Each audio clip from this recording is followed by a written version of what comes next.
I know something that will wake your brain up better and faster than coffee. Yep, it's time to find your magnifying glass. Oh my god. Look at this picture attentively. What's wrong here?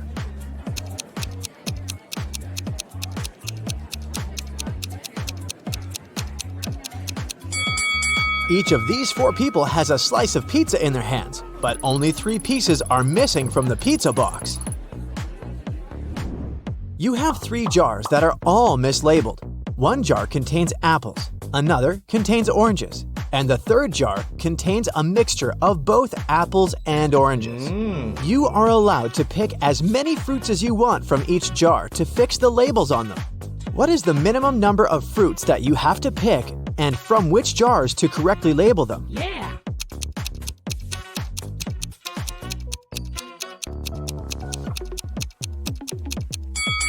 Let's look at this scenario. You pick a fruit from the jar labeled apples and oranges, and you get an apple. That means that the jar should be labeled apples. Now, the jar labeled oranges has to be labeled apples and oranges. As it can't contain oranges, and we've already got the apples jar, a similar scenario applies if it's an orange you take out of the jar labeled apples and oranges. So, you just need to take one fruit from the jar, apples and oranges, to label all the jars correctly.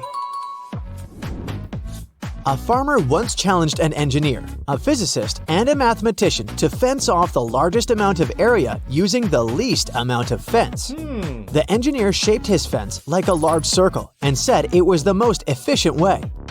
The physicist made a long line and said that fencing off half of Earth was the best. The mathematician laughed at them and showed his design, which beat the others. What did he do?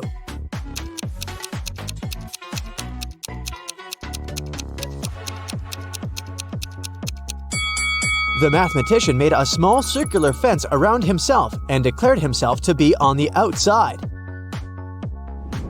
Every day after work, Jack arrived at the train station at 5 p.m. His wife left home in her car to meet him there at exactly 5 p.m., picked him up, and drove him home. One day, Jack got to the station an hour early and started walking home. He was walking until his wife picked him up along the way. They got home 30 minutes earlier than usual. How long was he walking?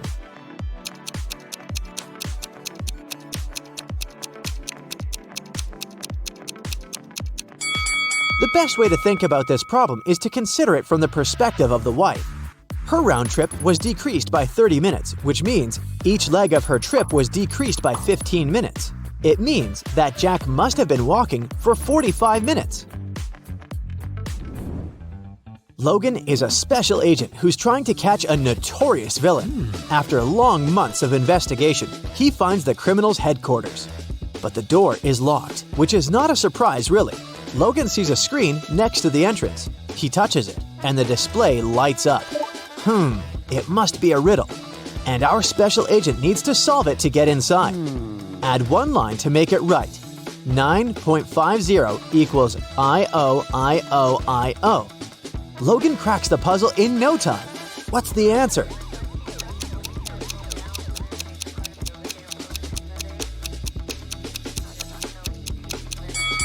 $9.50 equals I-O-T-O-I-O. Oh, yeah. The door opens and the man steps into a dark corridor. After walking for some time, Logan notices another door. A code lock again. The man also spots a calendar hanging on the wall. At the bottom, there are several letters, M, F, W. After connecting the dots, the special agent figures out the code. What is it?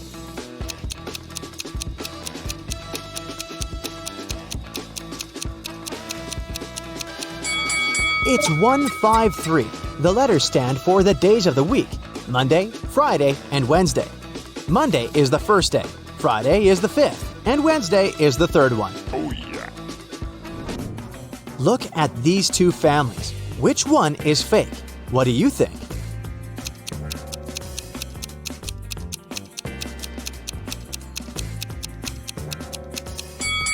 Well, the family on the right has weird dietary habits. They allow their son to eat the whole cake on his own. But maybe they just don't care about healthy eating. The family on the left, though, seems to be perfectly fine. But have you spotted a USB port covered by the necklace the mother of the family is wearing? She's a robot, and all this family thing is just a joke. Now, look at these prisoners. Who is more likely to escape?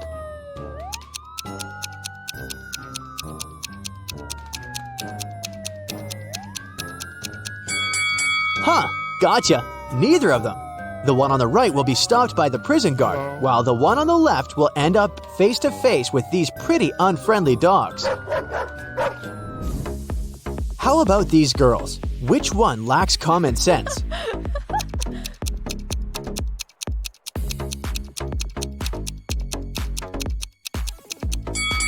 That was another tricky question. Both of them aren't the brightest bulbs in the chandelier. The one on the left is going to post a photo of her credit card on her social media. And the one on the right is going to share the details of her ID and plane ticket with her followers. That's incredibly unsafe. Oh my god! It was the first day of school when the principal's wallet went missing.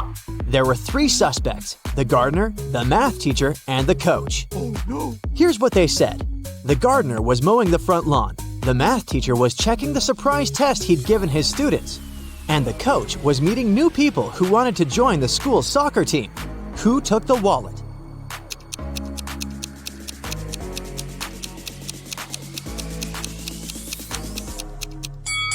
It was the math teacher. No one gives surprise tests on the first day of school. Look at these women. Can you figure out which one isn't pregnant?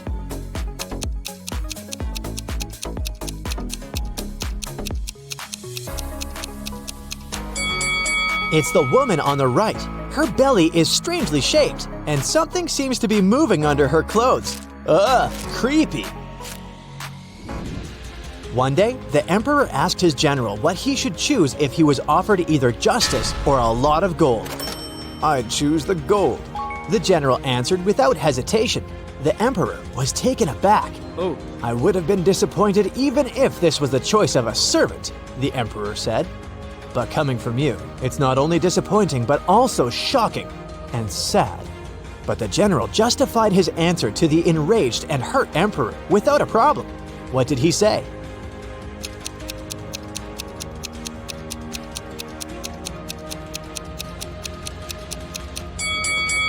He said that people asked for what they didn't have. "Under your majesty's rule," he then added, "justice is available to everybody. But I am a spendthrift and always short of money. That's why I said I would choose the gold." The answer pleased the emperor, and his respect for the general was restored. The police arrived at a ski resort early in the morning. At night, someone attacked the manager of the hotel, and he was taken to a hospital, still unconscious. The police suspected 3 people: Laura, James, and Arthur, who had arrived the day before. The officers inspected their rooms, and here's what they found. Look at these things attentively and try to understand who attacked the manager.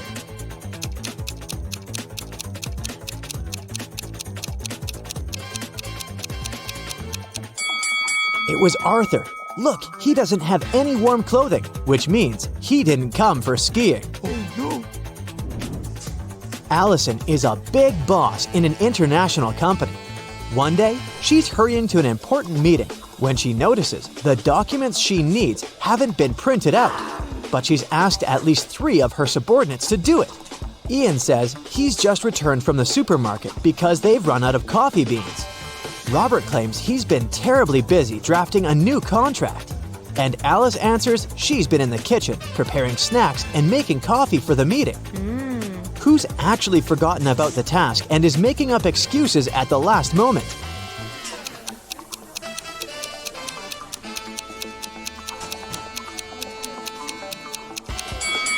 It's Alice. There's no coffee in the office. Then how could she make it? Rich businessman Mr. Hudson had a serious disease and was staying at the best hospital in the city.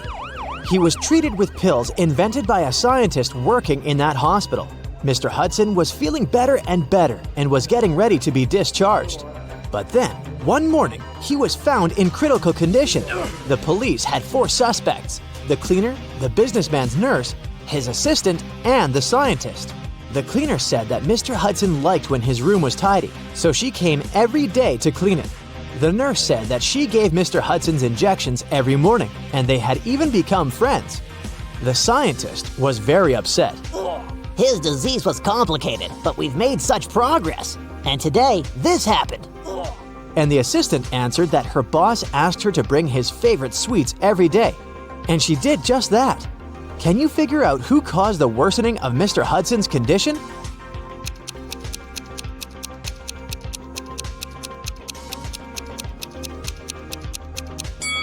It was the nurse. Mr. Hudson was treated with special pills. What injections is she talking about? What? Harrison was walking home when someone threw something at him and knocked the guy out. When he came round, he found himself in a room with 4 doors and a tiny window. Harrison opened the window, but it was too small for him to squeeze through. Suddenly, the guy spotted a piece of paper lying on the floor. It was a note that said, "Only one door leads outside. The other 3 doors don't lead anywhere. You can try to open just one door and only once. If you don't succeed, all of them will be locked forever." Harrison thought for a while and made the right choice. How did he figure out which door was the one he needed?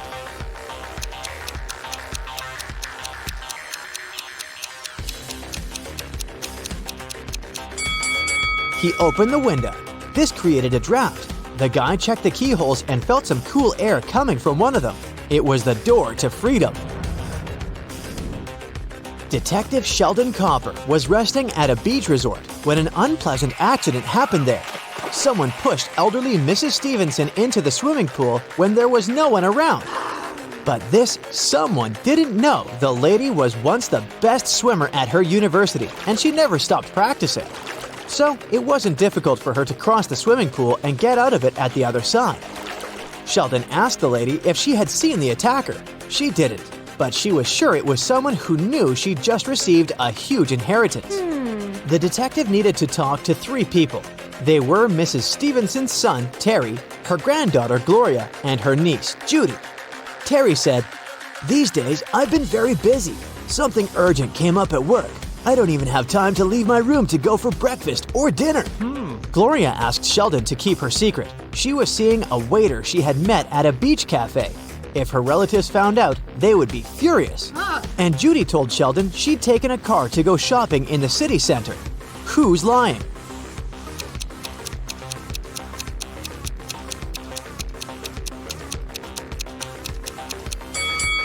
Terry. The man looks sunburned. But how can it be if he hasn't left his room for days?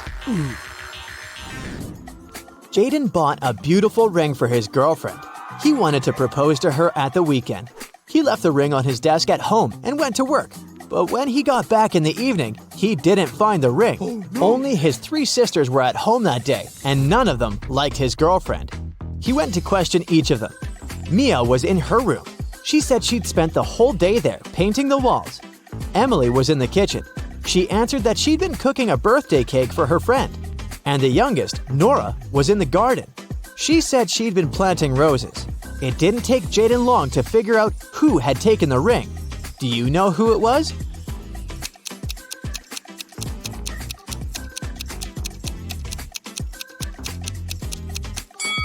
It was Nora. She looks too tidy for a person who was supposedly spending the entire day in the garden. What? Plus, she doesn't have any gardening tools. The best player of Julian's volleyball team disappeared right before the game. Julian's main suspects were 3 players from the rival team. Jackson said, "I've just returned from the gym. I was warming up before the competition." Leo had to pick up his wife and daughter from the hospital, and Ryan claimed he'd fractured his leg. And the team doctor was giving him a massage. Who's behind the player's disappearance?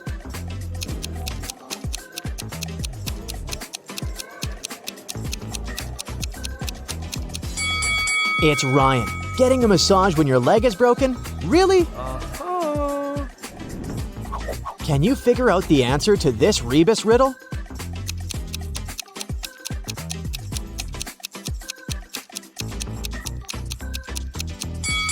The answer is summary. Becky attended her high school reunion last weekend. Hello. All of her friends seem to be doing really well in life. Connor showed up wearing clothes from expensive brands. Hello. Matilda had not just one, but two of the latest smartphones. Tom showed up in a fancy sports car, and Beth was wearing a luxurious watch on her wrist. Take a good look at Becky's friends. Can you tell who is really rich?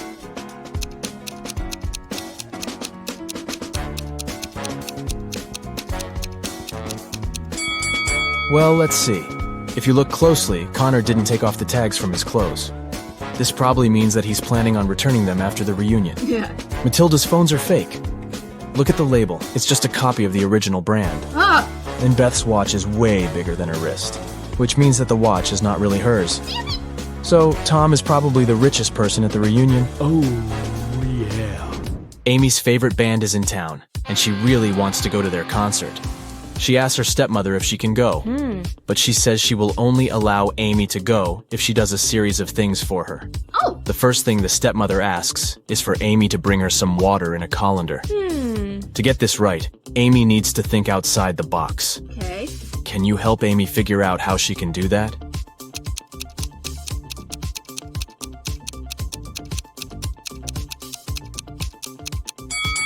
Amy needs to freeze some water and put the cubes in the colander. Yeah. Technically, frozen water is still water, right?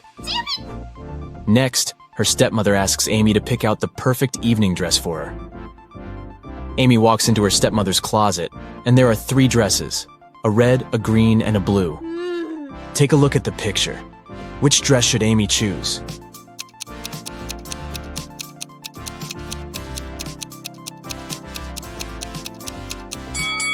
If you look closely, the button on the blue dress is about to come off.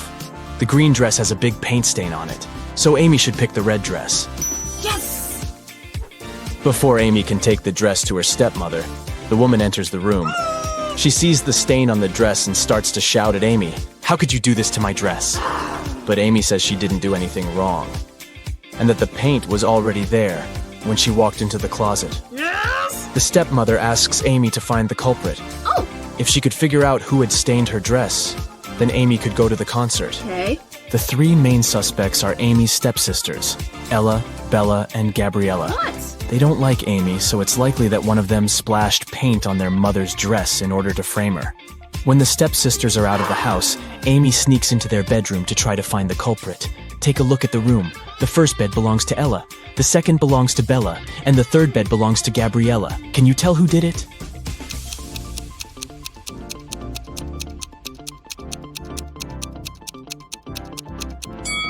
It was Gabriella. Her bed is the third one on the left. And if you look closely, it has a bucket of paint under it. Emily and Barbara are getting ready for a girls' night out. Yes! They are putting on makeup and getting their hair done. They have pretty similar tastes, and their things look pretty much the same. But one of them has more money than the other. Looking at the image, can you tell which one has the more expensive stuff?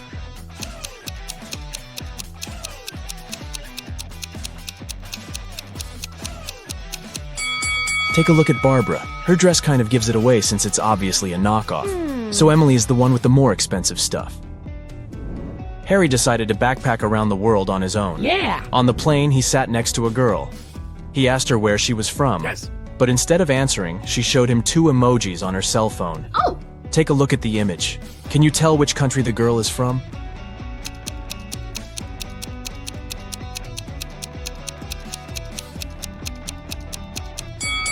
Let's see. That's an iron and a piece of land. I guess she's from Ireland?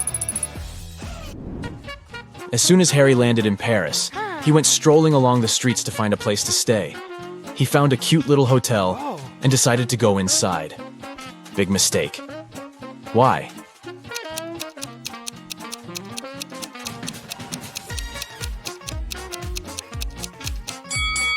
Take a look at the window on the last floor. It looks like there's a ghost. Yikes. I'd look for another place to stay if I were him. After he found a better hotel to stay in, he decided to get lunch. He ordered the classic French onion soup. But when his dish came, it was filled with cockroaches. He called the restaurant's manager to tell them about the incident. The manager said, "This is unacceptable. I will find the person who did this and fire them immediately." There were 3 suspects. The cook said that he had prepared the soup as usual.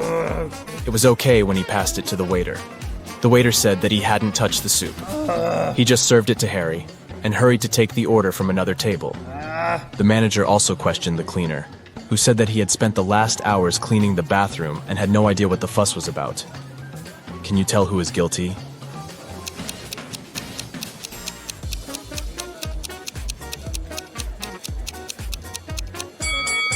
No one. Look at the ventilation system. It's full of roaches. They must have crawled out of it and fallen into Harry's soup. Yikes. There are 3 passengers in the business class of an international flight that is headed towards Rome.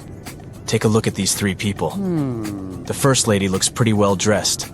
She's wearing a luxurious designer handbag and is texting on her expensive phone. Hello. The guy in the middle is working with stock charts on his laptop, and the third guy is enjoying a cup of coffee while reading an article in the Financial Times. Can you tell which one is the real billionaire?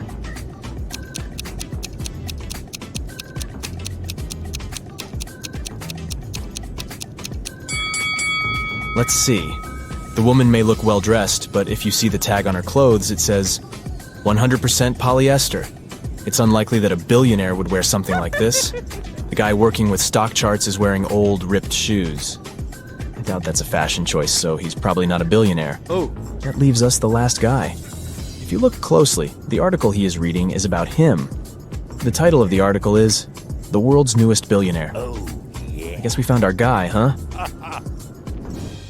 Detective Smith was called to investigate a burglary at the city's museum. Oh. A priceless diamond disappeared, and the thief left no trace behind. After analyzing the museum's security cameras, Detective Smith gathered 3 suspects: the security guard, the museum's curator, and a visitor. The security guard said he only left his post during lunchtime, and he could swear that the diamond still wasn't missing at that time. The museum curator spent the day guiding a tour of the museum for a foreign group. They came to see the diamond at the beginning of the tour, and it was still shining bright in its place. The visitor said he only popped in for a quick visit and didn't even pass through the Metzi aisle where the diamond was kept. After these 3 interviews, Detective Smith found the thief. Can you tell who it was?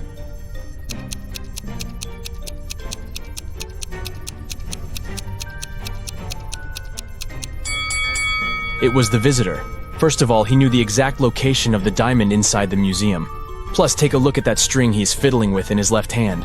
Detective Smith pulled it from under his sleeve and voila, the diamond was attached to it. I guess he didn't have time to go home and get rid of the diamond, huh? Julie and her friends decided to spend the weekend at a cabin in the woods. They arrived on Friday evening and spent the night playing board games and telling spooky stories. When they woke up on Saturday morning, they found that someone had stolen all their food supply. The door's glass was shattered, but other than that, there were no signs of who could have done it. So the group decided to search the surrounding woods to see if they could find the culprit. Take a good look at the scene the group stumbled upon and see if you can find out who took their food.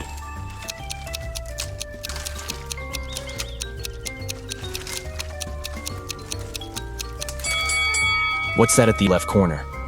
Those look like bear footprints, huh? And not just one, but rather an entire family of bears.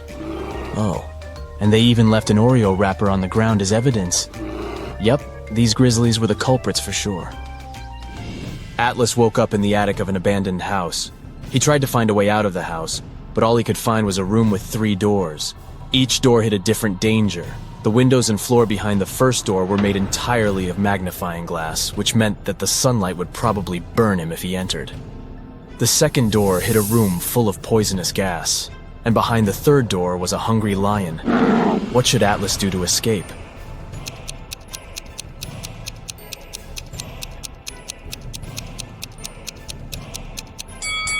He should wait until it's nighttime and use the first door. Sydney told her mom that her gymnastics team would go to a sports camp for the weekend. She asked her mom to help her pack a bag for the trip.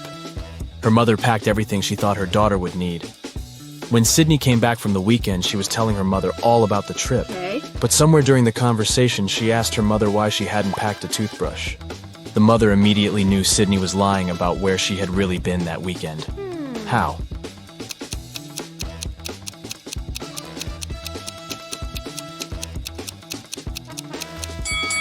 Because Sydney's mother did pack a toothbrush, but she put it under Sydney's gymnastics clothes. If Sydney had really gone camping, she would have used the clothes and found the toothbrush. Kimberly discovered 3 bags in an old attic along with a note. The note said that there were $1 million inside one of the bags. It also said that the 2 other bags were empty. She only had one chance to figure out which bag had the cash, and she could trust that one of the messages written on the bags was true. On the first bag, it said, "The cash is not here." On the second bag, it was written, "The cash is not here." The last bag read, "The cash is in the second bag." If you were Kimberly, which bag would you choose?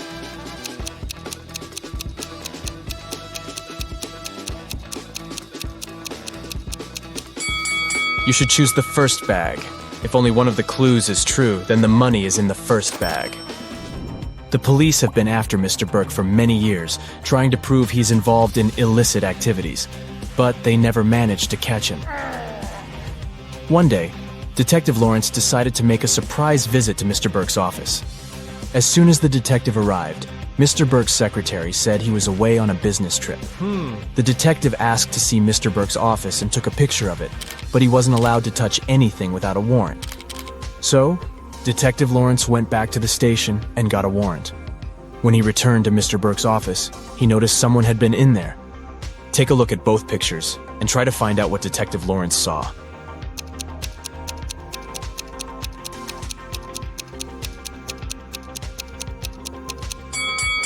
The desk lamp is tilted and the books are in different places.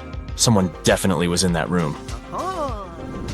Detective Lawrence decided to search Mr. Burke's entire office. In one room, he found there were footprints up until the middle of the room, and then they disappeared. The only window of the room was open. "Oh no!" Detective Lawrence shouted. "I can't believe he escaped again." He took a picture of the room and took it to the police station. At the station, he showed the picture to the other detectives, and one of them said he had cracked the case. Take a look at the picture. How did the detective solve the case?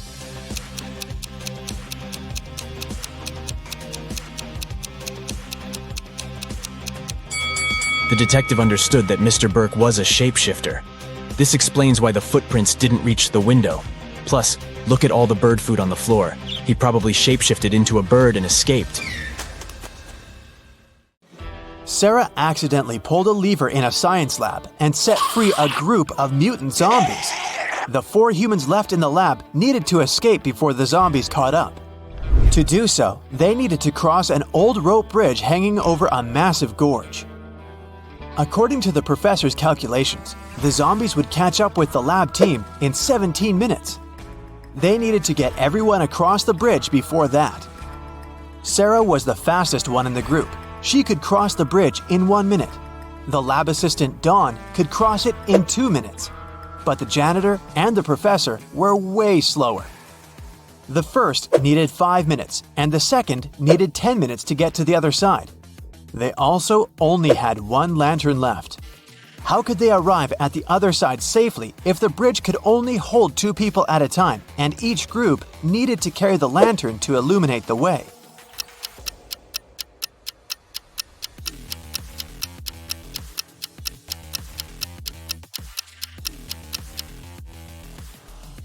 Here's how it works. Sarah and Dawn cross the bridge first, carrying the lantern. It takes them 2 minutes. Sarah, the quickest, runs back with the lantern. Then, the professor and the janitor cross the bridge together. It takes them 10 minutes. In total, it takes 13 minutes. Dawn grabs the lantern from them and dashes across the bridge to help Sarah get across.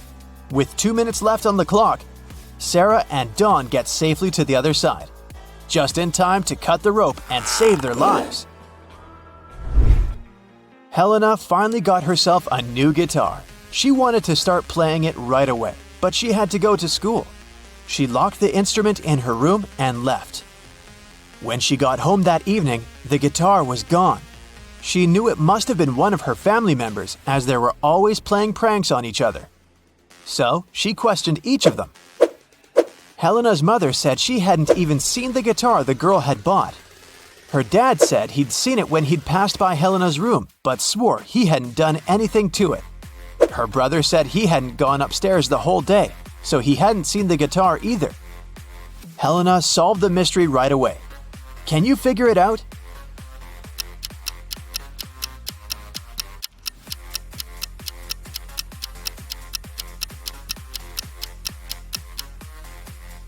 Her dad is lying. He said he'd seen the guitar when passing by her room, but that would be impossible. Helena locked the door on the way out. John, Carl, and Ben are sitting on a park bench. One of them arranged to meet his two sisters. He promised them he would take them on a stroll in the park. Can you tell which guy it is?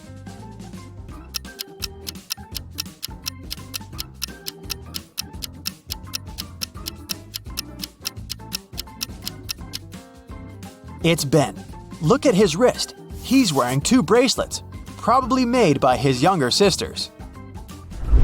Josh was walking in a forest at night and came across an old castle. He was curious, so he found a way to sneak in and started walking down a corridor. Pretty soon, he met three cloaked figures.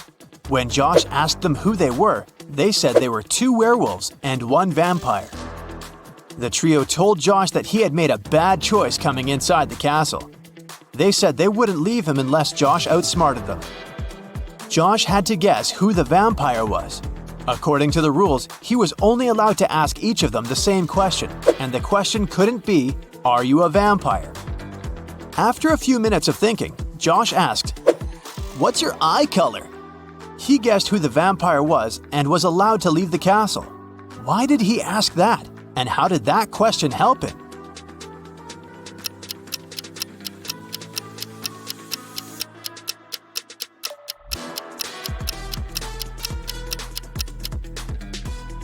Vampires don't reflect in mirrors, and they don't show up in photos.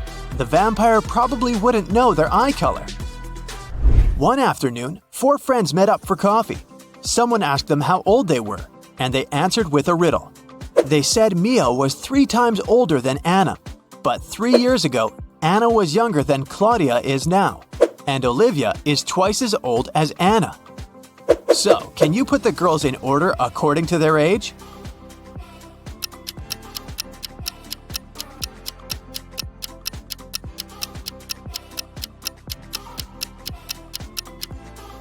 The correct order is Mia, Olivia, Anna, and Claudia.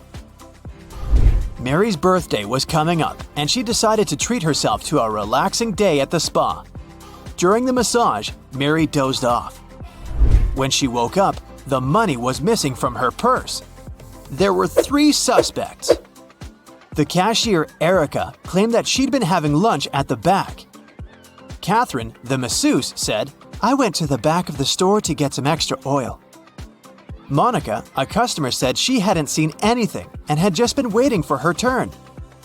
What do you say, Sherlock? Who did it?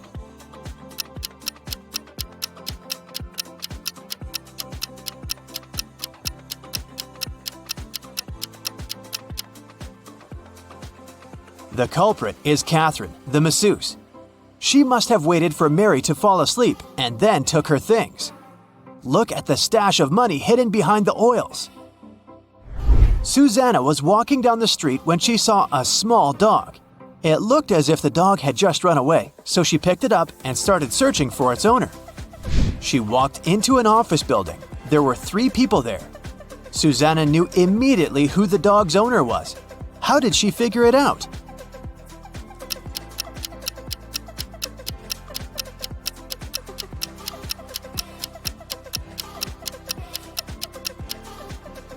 Look at the guy in the middle. He's sitting on a dog's leash. You've just come back from a long trip. You had to get a new suitcase to store all the things you bought. But after arriving home, you realize you've forgotten the code you need to open the suitcase. Luckily, you left yourself a note on your cell phone that can help you decipher the code on the lock. 682.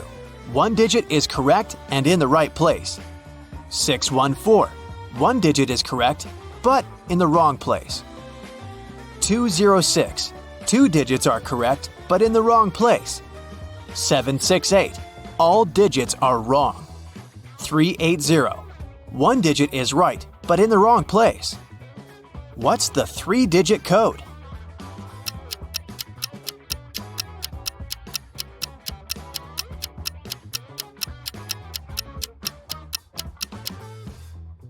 Zero, 4, 2. One morning, Detective Smith arrived at the jail where 3 men had escaped from their cells. The prisoners could neither see nor talk to each other. But they managed to organize their escape together. They visited the same shower room, but only one person was allowed to come in at a time.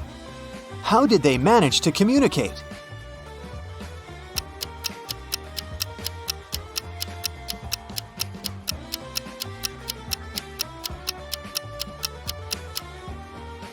They wrote messages to one another on the bathroom mirror, used the steam to read them, and planned their escape together. On a Sunday morning, 7 friends went to the mall.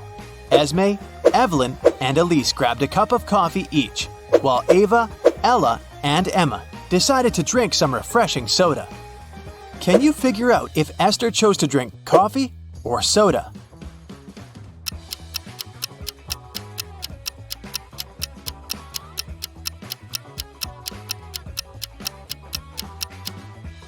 Esther is drinking coffee. The secret to figuring out the answer is in the girls' names. Esme, Evelyn, Elise, and Esther all have 2-letter E's in their names. In the afternoon, 3 people visited Tessa's clothing store. These 3 people were the only customers she had that day. The first person bought a belt and a purse. The second person bought a dress. And the third customer got a hat. One of them was a criminal, and Tessa reported them to the police immediately. Who was the criminal, and how did Tessa know?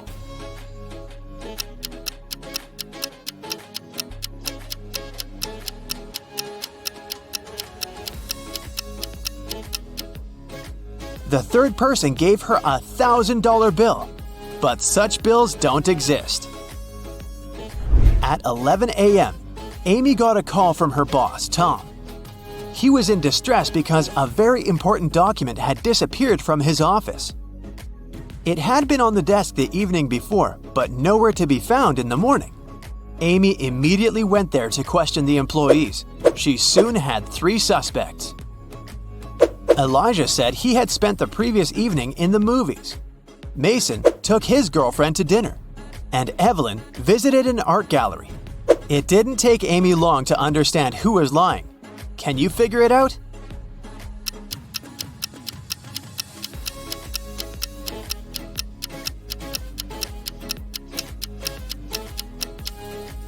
It was Elijah. Take a close look at his ticket. It isn't torn, which means he didn't really go to the movies. Oliver is walking in the rain. Suddenly, he sees a woman without an umbrella or hat. But she's not getting wet at all.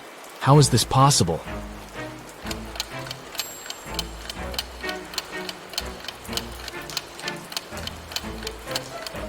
The woman is walking inside a covered area, such as a covered sidewalk. 4 friends go hiking and take a picture by the lake. Can you spot anything weird?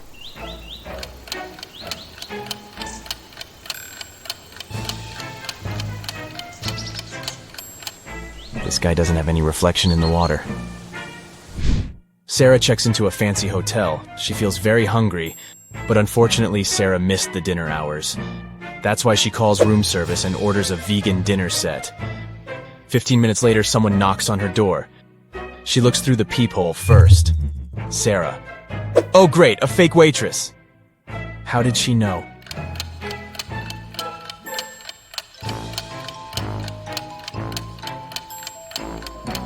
The waitress is fake because she didn't know that Sarah ordered a vegan meal. Kelly and Kim start a quarrel on the plane. It's Kim's private jet, so she wants everything to be her way. But Kelly gets mad at her. She runs up to the exit door, opens it, and jumps out. It happens so fast that the crew don't have time to do anything. Kelly doesn't have a parachute. She breaks her leg but survives. How come?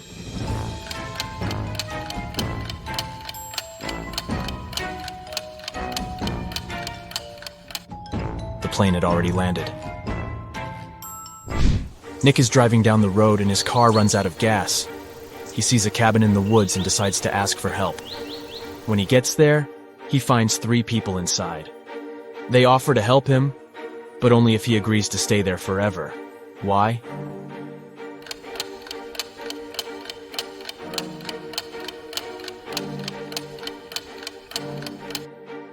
Nick stumbled upon a group of runaway criminals. They're afraid that he would tell others about their location. Early in the morning, Detective Robinson receives a call from his neighbor, Ethan. Ethan, please come as soon as possible. Someone attacked my wife. Robinson arrives at Ethan's house and sees this scene. Can you guess what happened to his wife?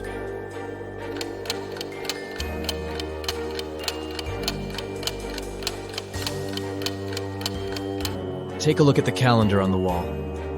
They pranked the detective because it was April 1st. The city has been taken over by zombies. Let's take a look at this group.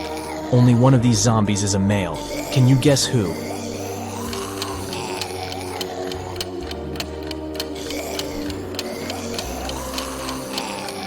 The first zombie is wearing a bra, and the second one has a badge with a female picture and name.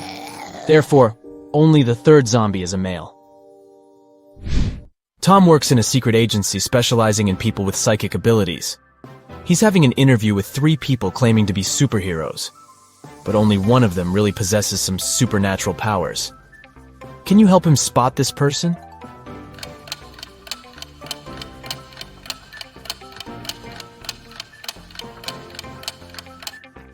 Take a look at the third lady. She's holding her phone with the power of her mind without even touching it. Stella and Bella go on vacation. They take 2 pictures on the beach. Can you spot 10 differences between them? You can pause the video if you need additional time. Ready to see all the 10 differences?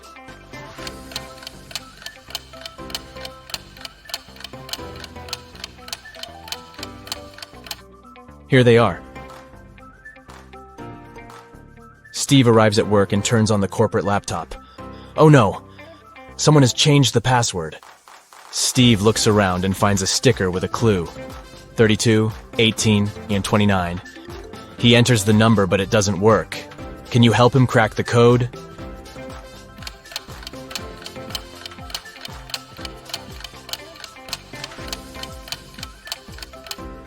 Steve should literally enter 3 2s, 1 8, and 2 9s through underscores. 222, 8, 99. Gabriel is an art teacher. He enters the studio to check his students' work. One of these people is a ghost. Can you guess who?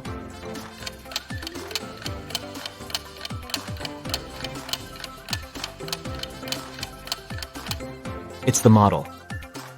She's posing for a portrait, but everyone sees through her. Dan wakes up in a creepy cage. He needs to figure out a 5-number code to escape. He only has this picture as a clue. Can you help Dan crack the code?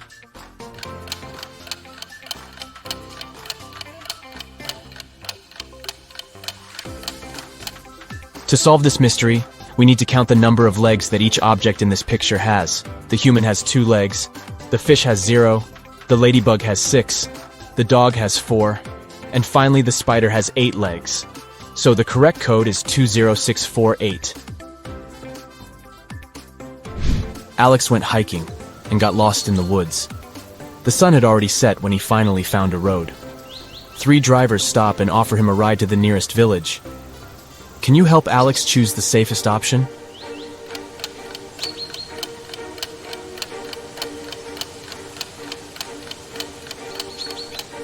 There's a zombie arm sticking out of the second car's trunk, and the third driver has suspicious pointy ears and shiny eyes. So he's probably a werewolf. Therefore, Alex should probably trust the first driver. I'm very easy to lift, but very hard to throw. What am I?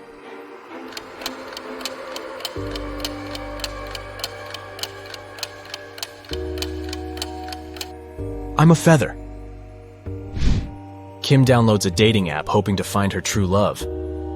She likes these 3 men equally. They begin to chat, and the guys send her some selfies.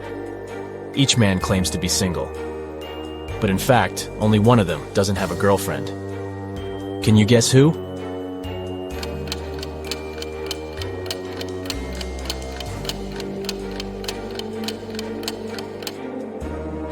Brian sent Kim a cute bathroom selfie. But take a closer look at his shelf. He has one male razor and another pink razor, which probably belongs to his girlfriend. So goodbye, Brian. Meanwhile, Kyle took a selfie in his bedroom. Luckily, he left the closet open so we could see his girlfriend's clothes and shoes. So only Harry is a single person, and Kim should give him a chance. Jenny goes for a walk to her favorite park. Suddenly, she gets attacked by a crowd of zombies. Jenny gets terrified and begins to run away. There are 3 possible routes in front of her, but only one of them will actually take Jenny to a shelter.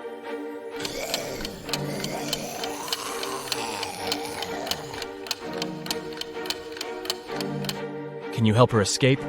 Jenny should choose Route C. Ethan owns a successful flower shop, but today he's very upset. Someone has stolen all the red roses from the storage room. Ethan questions 3 suspects among his staff. Leah, the chief florist, says, "I spent the whole day creating bouquets with pink lilies for a wedding ceremony." Donna, the manager, says, "I don't know who stole the roses. I didn't even enter the storage room today. I was consulting our clients all day long." And finally, Mike, the florist assistant, says, "Fresh red roses were delivered early in the morning. I brought them to the storage room, and I've never entered it again. Who's lying?"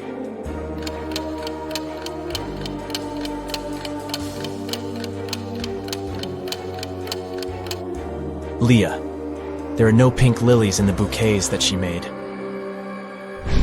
Lauren changes a 6-number password on the office door to avoid thefts. She leaves this little clue for all her colleagues. Bagel. Can you guess the correct code?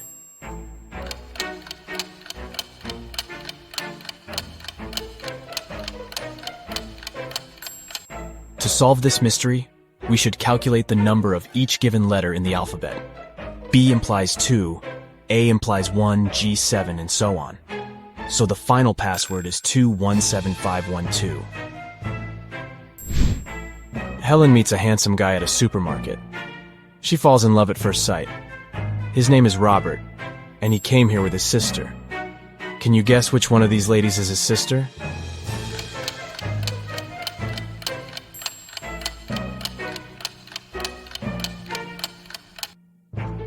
It's the third woman. She's the only one who's shopping without a separate cart or basket because Robert carries it. The police officer is chasing Kendra, who had just robbed a jewelry store. The teenager sneaks into the nearest school, and the officer follows her. She notices Kendra's hoodie by one of the doors and enters the classroom. There she sees 4 students who look like Kendra. Can you decide who's the real robber?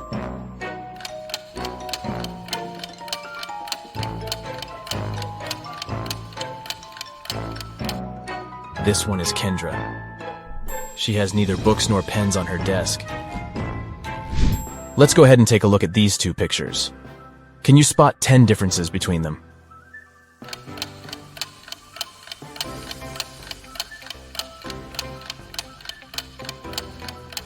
Ready to see the solution? Here are the 10 differences. It's a Sunday afternoon. Most people are spending it at the local shopping mall. Nothing usually happens here. But suddenly a man snatches a woman's bag and runs away. The woman calls a security guard and yells, "Don't just stand here, go after him!" But the thief has already disappeared into the crowd. Can you help the guard find the thief?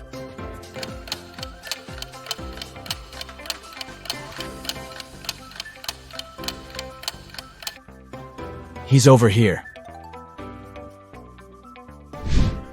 Sam gets promoted and throws a fancy party for his best friends. Josh, Kate, Brad, Bill, and Holly. Everything goes great. But the next morning, Sam finds out that someone broke into his safe and stole his family treasure, a golden egg. Sam questions his friends, but each swears to have nothing to do with the theft. The police officer looks through the pictures that Sam took yesterday. After comparing these 2 shots, he spots the thief. What about you?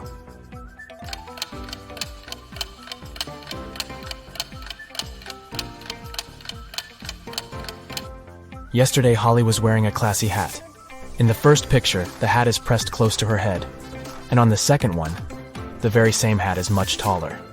That's because she hid the golden egg inside it. Violet returns from a business trip. She enters her office and sees a beautiful gift basket on her table. There's a love note from a secret admirer attached to the package. Violet gets very curious. She figures out 3 suspects and asks them just one question. "Did you send me the gift basket?" Liam replies, "Nope, I would have sent you sunflowers instead. I know you love them." Jason says, "I overslept today, and I've just arrived at the office, so I wouldn't have had time to prepare a surprise for you." And Kenny says, "I didn't send the basket, but when I entered your room in the morning to put some documents on your desk, the basket was already there. Who's the secret admirer?"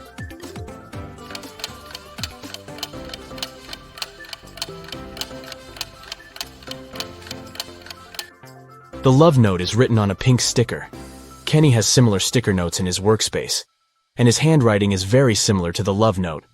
Busted! Tyler receives a message from his new girlfriend, Kitty. She invites him over for dinner. Tyler has never been to her house yet. He takes his scooter and hits the road right away. But unfortunately, he gets lost on the way.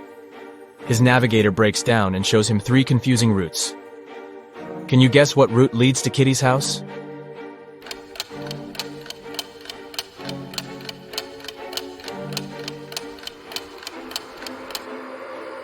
Tyler should take the first route. Alex is heading to a family dinner, but he's really broke and he only has 8 chocolates. He needs to divide them equally between his 3 sisters. How many cookies would each sister get?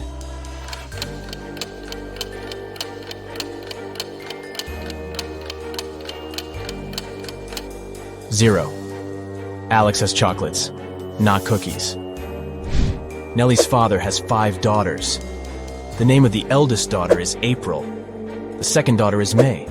The third one is June. And the 4th daughter's name is July. Can you guess the name of his 5th daughter?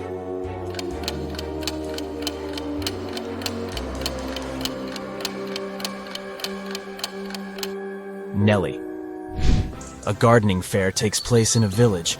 The top 5 local gardeners show their best flowers, but one of them brought fake plants to prank the villagers. Can you spot the fake?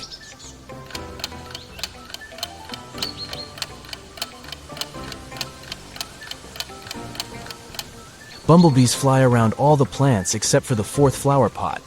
Insects don't get attracted to these roses because they're artificial.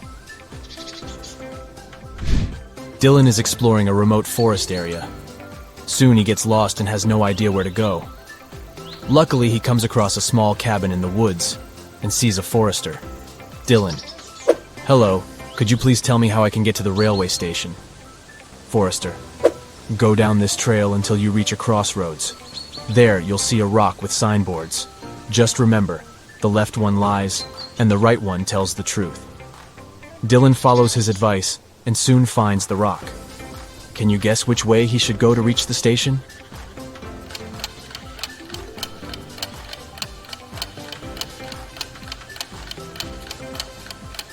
Since the left sign is lying and the right one is the truth, Dylan should walk straight ahead. Claire puts on a classy white suit and goes for a walk. Suddenly, a big dog pops out of nowhere and jumps on her.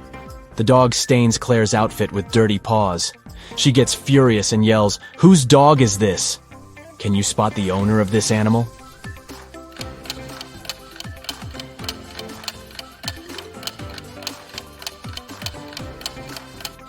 It's the second lady. She's wearing the same collar as her dog. I have some more riddles for you today. Let's start with the easy ones for a warm-up. Can you find the odd one out?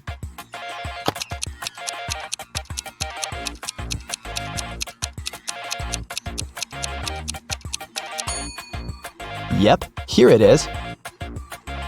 Here's another one. Find an odd one out here then.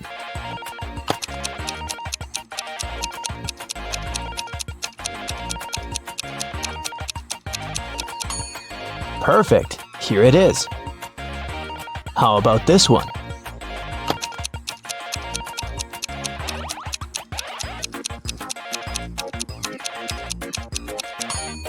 Right here. Did you find it?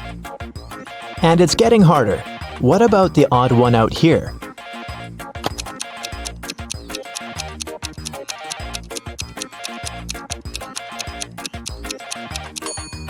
Look, it's this one. All the other hands are the right ones, and this one is the only left hand. Now I'll show you two pictures. Your task is to find 5 differences between them. Ready?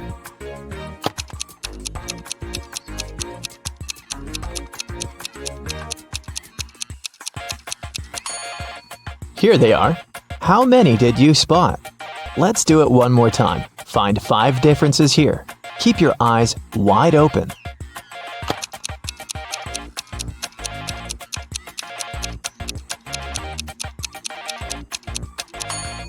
So did you manage to do it? I think you're now prepared for more hardcore tasks. Let's start with decoding. Detective Callum has been searching for a missing girl, Riley, for 3 weeks. He was in his office going through the case for the 100th time when he got an anonymous email saying, "Can you guess what's written here?"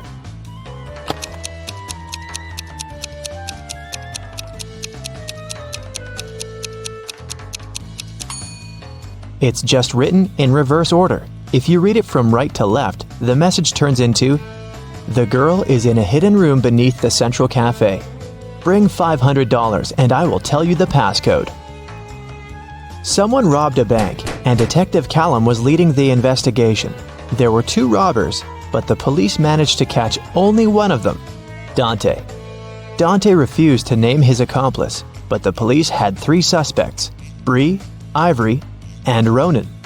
Detective Callum took a brief look at them and knew exactly who the second robber was. Who was it, and how did he know?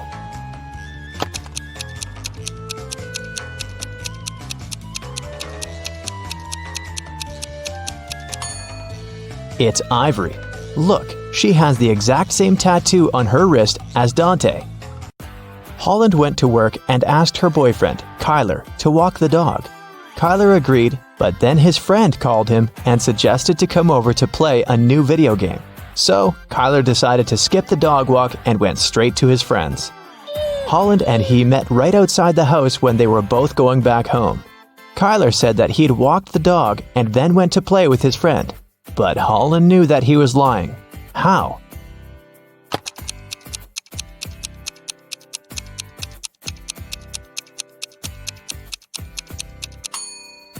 It's winter, so just look at the footprints. There are Holland's footprints on the snow going both ways, and Kyler's footprints going both ways too, but there are no footprints of the dog. Someone in a little town was stealing bicycles. Every time someone's bike was stolen, the owner would find a business card with 2 emojis printed on it. The police had 3 main suspects, Ocean Walker, Rebecca Smith, and Damian Jones. Who is the robber?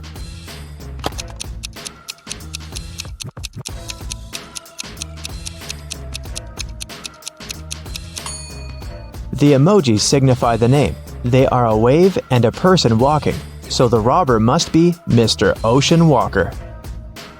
On Wednesday, after a break, Nash came to his desk and found a short love note written in red ink. It wasn't signed, but Nash had 3 girls in mind, so he asked each of them if she had written him the note. Layla said that she'd been chatting with her friends and didn't write any notes. Dawn said that she was busy all break finishing her homework. Oakley said that she had been in the bathroom and had just come back. Who do you think wrote the note?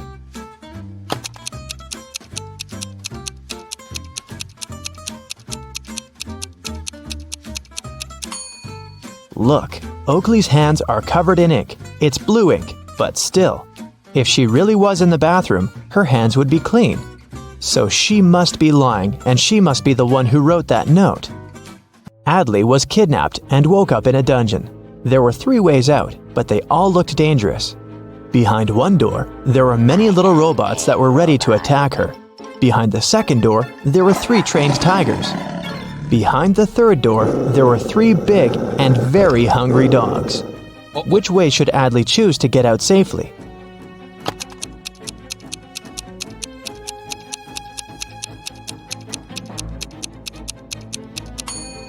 The best choice must be the first door. Although they're robots, they're still super small and probably can't cause her much harm. Right before a restaurant was about to open, someone had stolen all the money from the cashier's desk. A cook said that he was working in the kitchen and didn't have any free time. The security guy said that he was in the bathroom and didn't see anything. The waiter said that there was a suspicious visitor peeking around. Who do you think stole the money?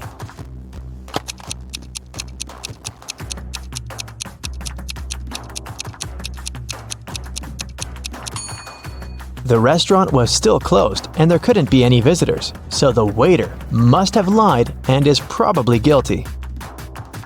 Ned works in a club, and his job is to check people's ID cards and not to let suspicious people or folks under 21 in. Take a look at ID cards and help him decide if he can let each visitor in or not. Here's the first one.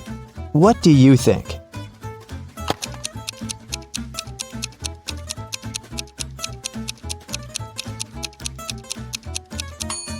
She seems fine. Let her in.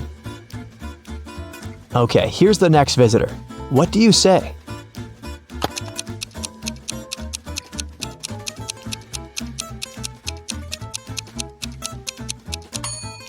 June 31st does not exist. There are just 30 days in June, so nope. What about this guy?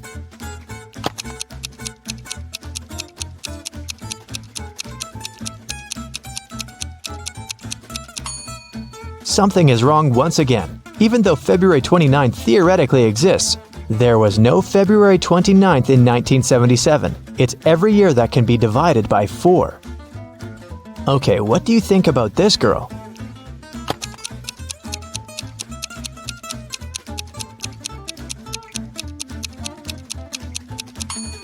I don't see anything suspicious about her.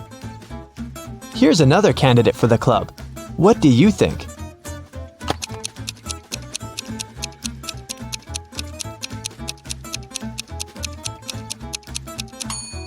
Well, he is 22, and he seems fine to me. Let him in. A student was having an oral chemistry exam and was struggling with his last task. His professor decided to help him and have some fun, so he said that instead of the task, the student could guess his daughter's name. He only had one guess, but there was a hint. He wrote down several numbers: 32, 10, 14, 16. What's the professor's daughter's name?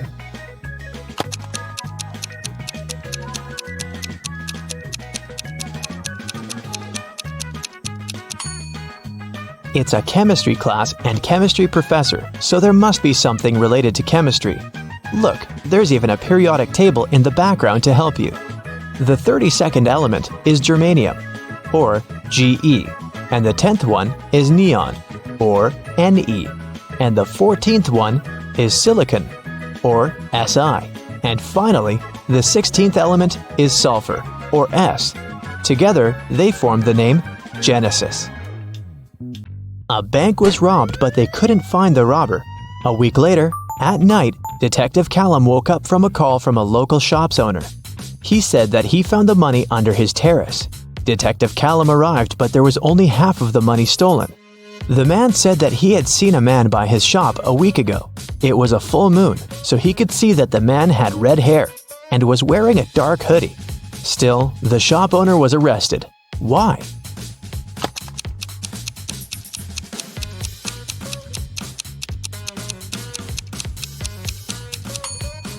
The shop owner said it was a full moon a week ago, but look, it's a full moon right now, so the man must be lying about something. In history class, students were asked to prepare a presentation about their ancestors. Edwin told about his great-great-grandpa who moved to New York and started as a salesman and then built a huge business.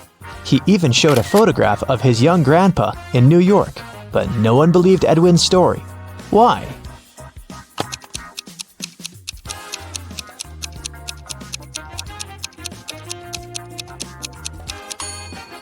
Even though the picture is black and white and looks old, old New York looks very much like modern New York, with dozens of skyscrapers.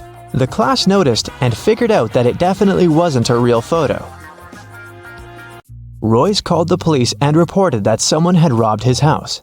Detective Callum arrived and asked Royce to tell exactly what happened. Royce said that he had walked into his room and saw someone getting out of the window. It was still open because Royce didn't care to close it or touch anything before the police arrived. He checked his wardrobe and found that his savings had been stolen. Detective Callum closed the case. Why?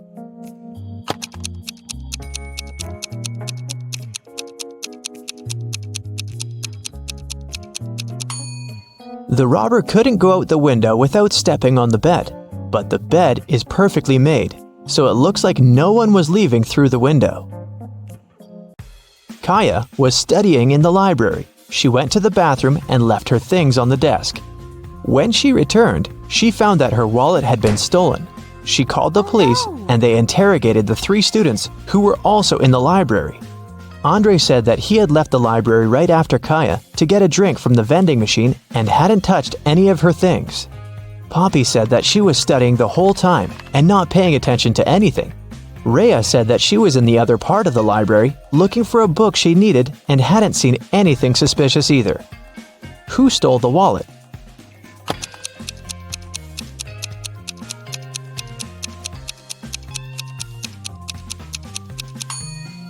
It was Andre.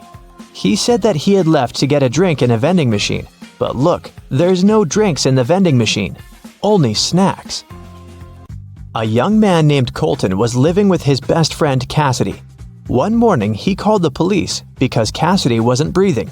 He said that he'd been working all day and had returned home late, so he hadn't seen her or talked to her for over a day.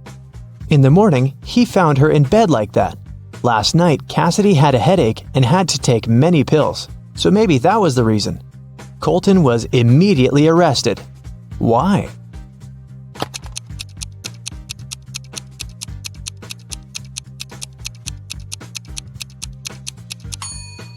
Colton obviously didn't communicate with Cassidy, but he still somehow knew what she was doing in the evening.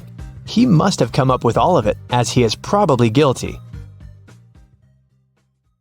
A new ice cream parlor opens up in Matt's neighborhood. He goes there to check it out. It's pretty crowded because they offer 1 free ice cream serving to each customer. Matt meets a pretty lady named Kitty in the line. He falls in love with her right away, but unfortunately, she's already married. Can you find her husband among these guys?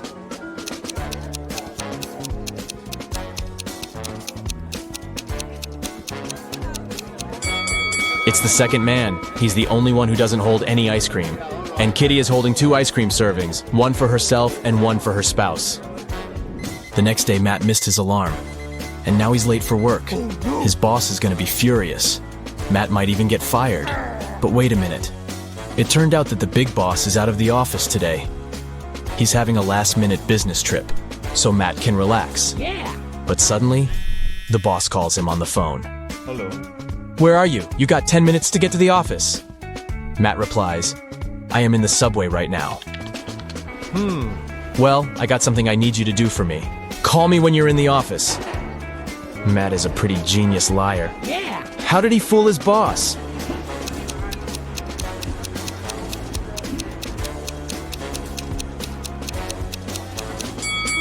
Matt had a subway noise track on his computer. He played it when he was on the phone with the boss. Clever. Matt enters the local bakery on the way to the office. Hello. The cook brings 2 trays with fresh tartines. Take your time and try to spot 10 differences between them.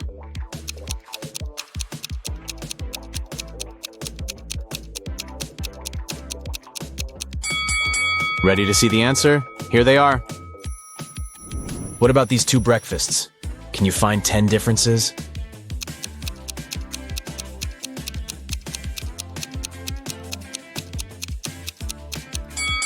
Over here. Matt arrives at the office. Oh no. Someone has changed the password on their corporate computer. It consists of 7 digits. Matt texts his coworker and asks about the new code. He receives the following reply. Can you help him figure out the code?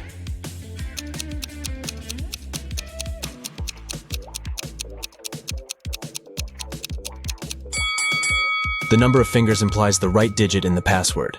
So Matt should enter 1, 0, 5, 2, 3, 1, and 0.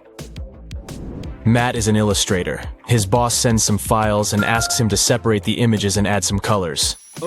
Unfortunately, all the layers are merged. Can you spot 6 different objects in this picture?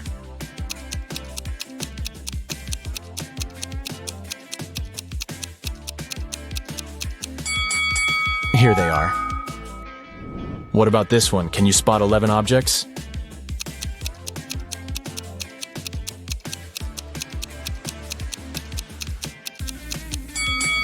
Over here. Matt's sister, Ashley, is getting married. He arrives at the event, and she asks him to take a picture of her with some friends. But someone pranks the bride in the middle of the photo shoot and spills paint on her beautiful dress. Can you guess who did it by just looking at this picture?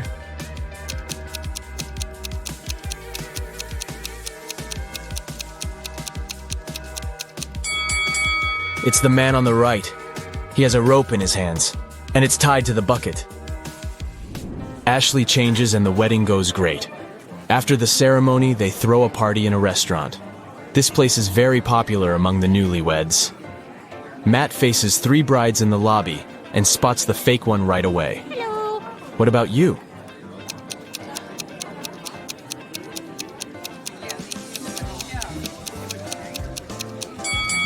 It's the third lady. She's wearing regular jeans and sneakers under her dress. And also, she's wearing a wig. She must be just trying on a costume. The wedding dinner begins, and the waiters serve the first course. But suddenly, the lights turn off for 15 seconds. When the power is back again, Matt finds out that his golden watch is gone. He questions 4 suspects. Karen says, "I was eating the wedding cake when the light turned off. It was delicious." Nick says, "I was talking on the phone with my grandpa. When it got dark, I just continued our conversation." David says, "I was washing my hands in the bathroom." And Stella says, "I was taking pictures of the food for my Instagram. The local cuisine is so fancy." Who's lying?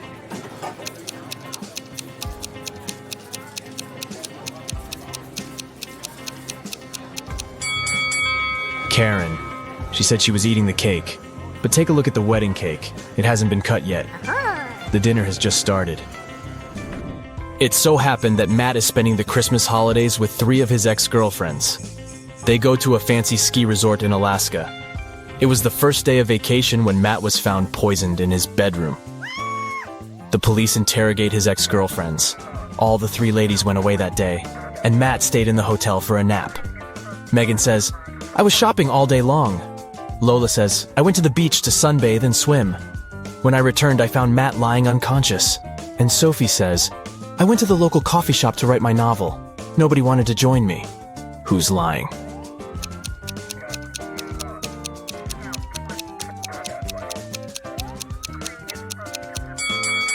Lola, it's Christmas time, so it should be very cold in Alaska. She couldn't swim and sunbathe outdoors. Finally, Matt gets better and leaves the hospital. Yeah. He returns to the ski resort and takes a look at the mountains. What are they doing wrong?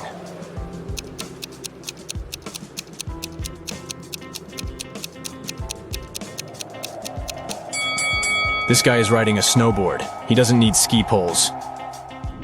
After the Alaska trip, Matt gets a new job in New Orleans. Oh, yeah. He finds a great apartment and moves in. 3 neighbors knock on his door to greet the new neighbor. One of these ladies is a real witch. Can you spot who exactly?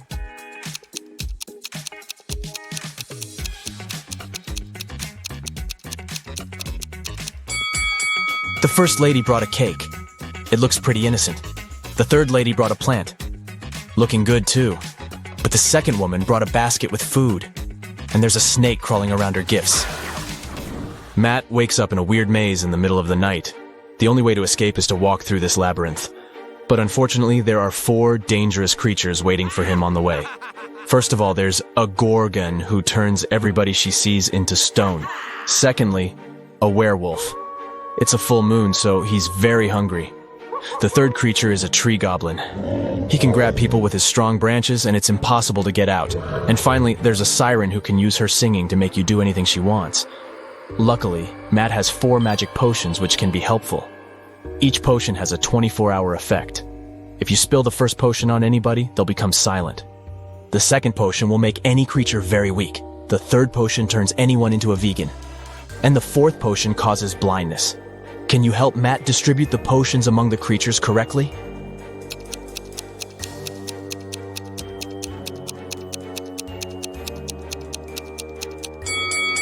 Matt should use the silence potion to neutralize the siren, use the blinding potion against the Gorgon, turn the werewolf into a vegan, and weaken the tree goblin. The next day, Matt receives a postcard. There's a note hidden in this face. Can you figure out the message?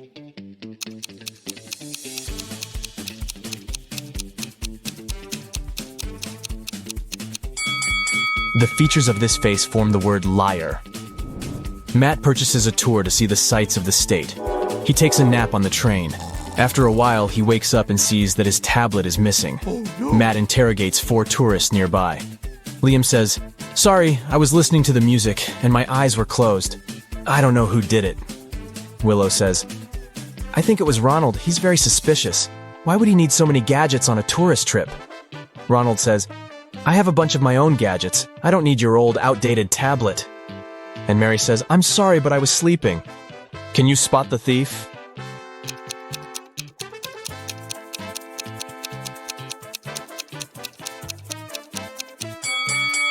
It was Mary. She hid Matt's tablet inside her magazine. Matt goes to the dining car. There he sees 4 tourists speaking an unknown language, so Matt can't understand them. But still, he manages to spot this lady's boyfriend right away. Can you see him too?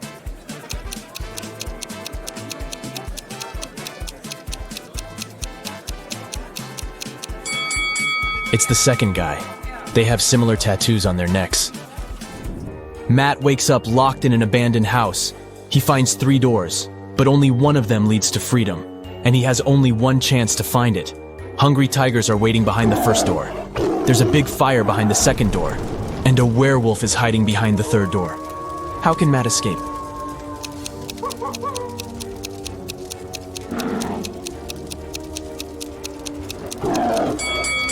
He should just wait until the fire goes out. Look at these 2 people. Can you guess which one of them is just dressed up and is not a woman in reality?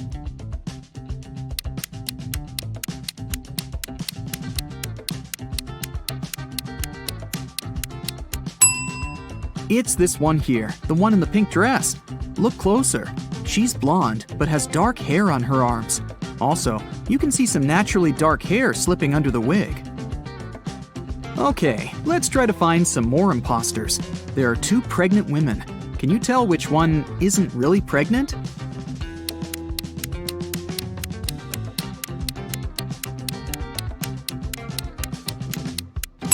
It must be this one. She has a big belly, but her choice of high heels is very questionable. Look at these 2. One of them is a mummy that escaped from ancient Egypt. Don't ask me how. It doesn't really matter. Just find the mummy. What's your choice?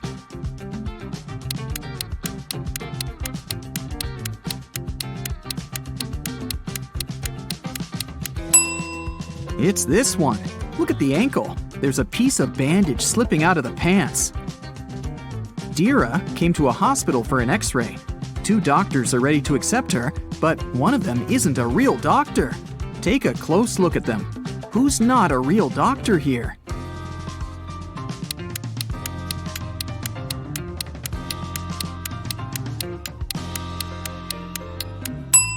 It's this man here. See, he looks nothing like the person in the photo on his badge. He must have stolen the uniform. Mrs. Cook left for a business trip, and 3 of her daughters stayed at home by themselves. When Mrs. Cook returned the next day, she found her car crashed. Obviously, one of her daughters had taken it and had crashed it by accident, but none of the 3 took the blame. Sage said that she hadn't left the house. Leora said that her friend had picked her up for school that day. Amaya said that she had taken the bus. Who crashed the car?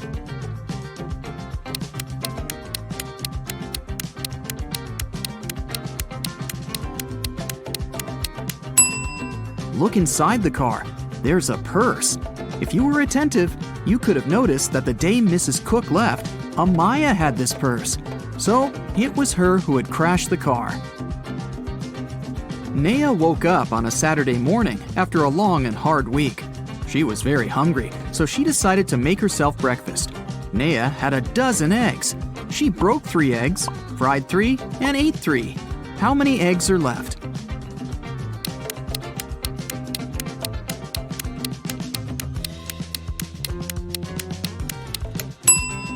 There are 9 eggs left.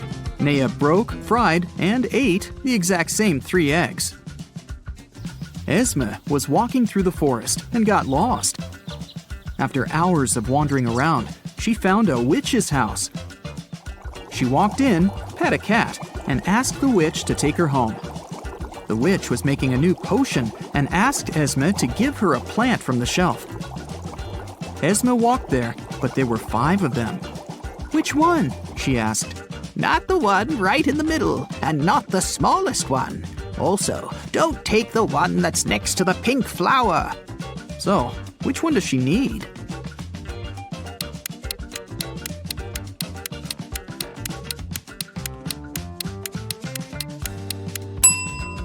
That's the one on the very left then, or the pink flower itself. But in that case, wouldn't the witch just say so? Probably. She seems satisfied, so Esme is going back home this time. Mova was in a local park and noticed a purse.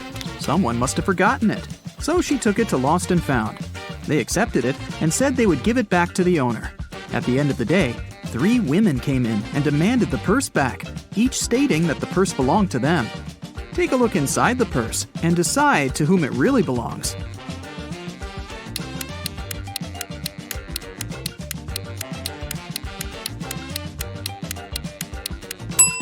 Look, there's lipstick in the purse.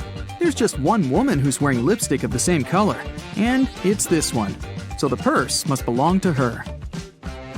Let's stick around in Lost and Found for a while. There are more things to give back to their owners, like this wallet, for example. There are 3 people claiming that it belongs to them, but which one is the real owner?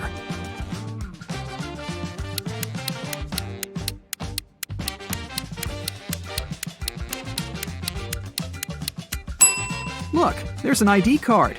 It has a photo of this guy, so it must be his wallet. There's a backpack, and 3 people are demanding it. You can take a look inside. Who do you think the backpack belongs to?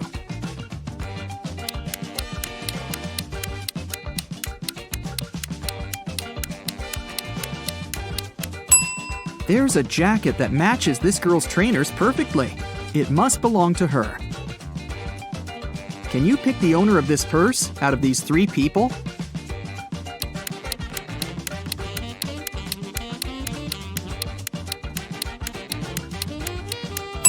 Look, there's a charm on the purse that says Ella. This girl in the middle has a necklace with a pendant saying Ella too. It must be her purse. Yvonne and Liana are exploring a forest right outside their town and find an abandoned hotel. Of course, they walk in to look around. When they walk into one of the rooms, a cage falls and traps them inside. There are 3 potions. Each of them will only last 10 minutes. If they drink the purple one, they will turn into the first animal they can see.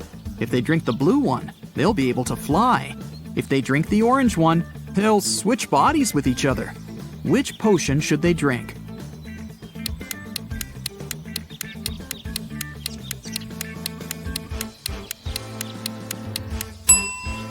Look, there's a little mouse in the room. If they drink the purple potion, they can turn into a mouse and will be small enough to escape through the cage. What they do afterward is another matter. Inez was studying in a boarding school. She often stayed in the library till late because, well, she didn't want to spend time with her roommates. One day, she found a dungeon. Of course, she walked in to see what was there. She found a pile of old books and a journal filled with weird symbols. Can you help her decode the name of the person this journal belongs to?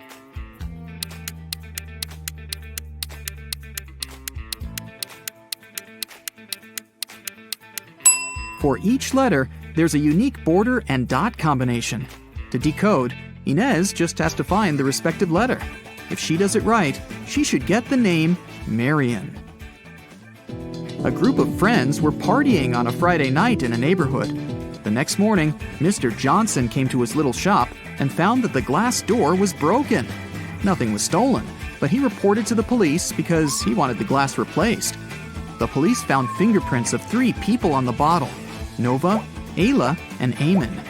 Which of the friends threw the bottle into the glass door?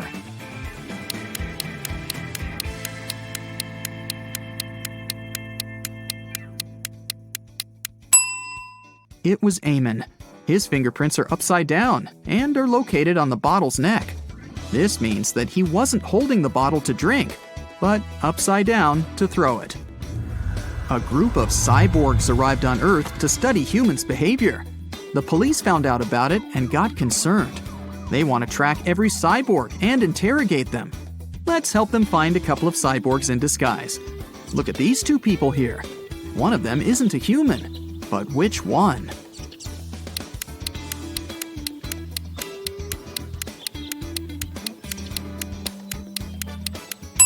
It's this guy with a tail. He wasn't careful enough to dress up properly. Here's another pair. They both seem pretty usual, but one of these women is a cyborg. Can you spot her?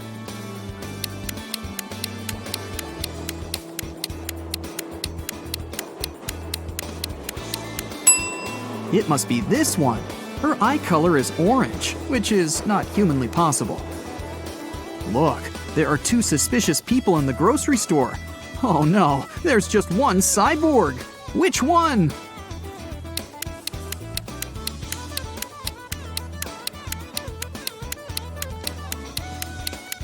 It's this one, the one with the cyborg's leg.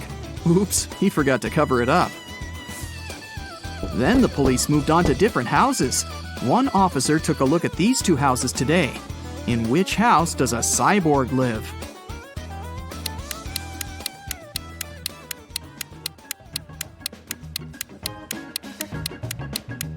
Look, there's gasoline on the kitchen counters. It's definitely a cyborg's place of residence. You're doing great. Now, look at these two bathrooms. Can you spot anything suspicious and find the bathroom that doesn't belong to a real human?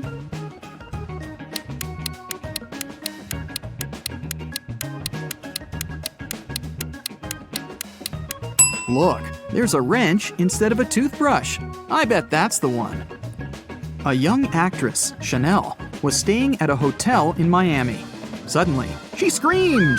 Detective Callum was drinking a cocktail right by her balcony, so he walked in and asked her what had happened. The girl looked scared. "A man dressed in black just broke into my room. I heard some scratches in the keyhole, and then he opened it and grabbed my hand. I screamed, and he ran away." Detective Callum didn't believe her. Why?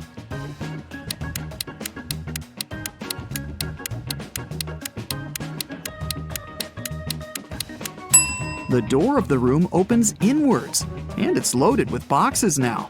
If someone had opened it and walked in, the boxes would have been pushed out of the way. Luna wanted to go to the party her classmate was throwing, but her mother didn't let her go.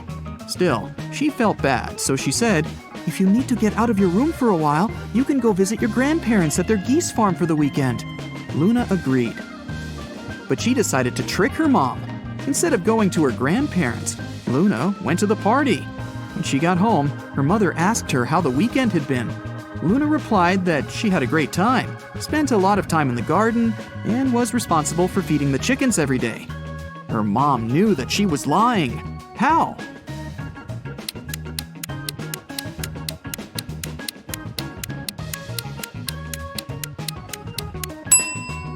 It wasn't a chicken farm, but a geese farm. If Luna had really been at the farm, she wouldn't have confused them. Look at this picture. Can you spot which woman plans to go home by bus?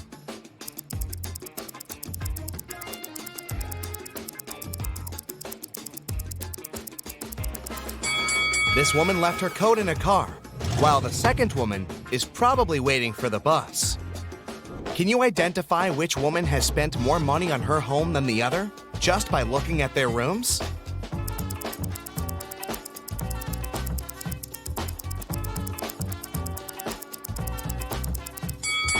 This room belongs to the woman who spent less money. She bought her furniture at a big discount. Look, you can still see price tags here. Kelly, Jackie, and Nancy are having weddings on the same day. Can you spot what dress is the most expensive?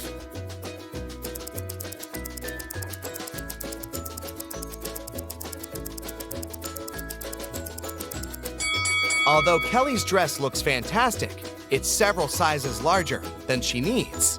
She must have bought it at a sale, and there were no other sizes left. There are stains and holes on Jackie's dress, so it must be secondhand.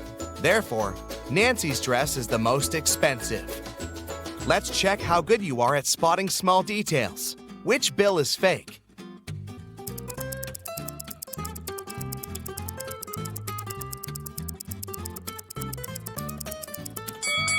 This bill has an obvious mistake. What about these two? Can you spot a fake?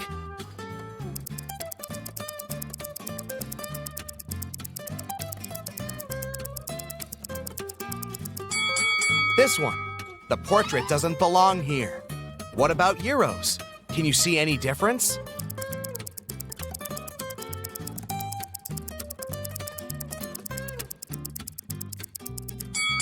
This bill is fake. Its design doesn't match the original. Now check these bills.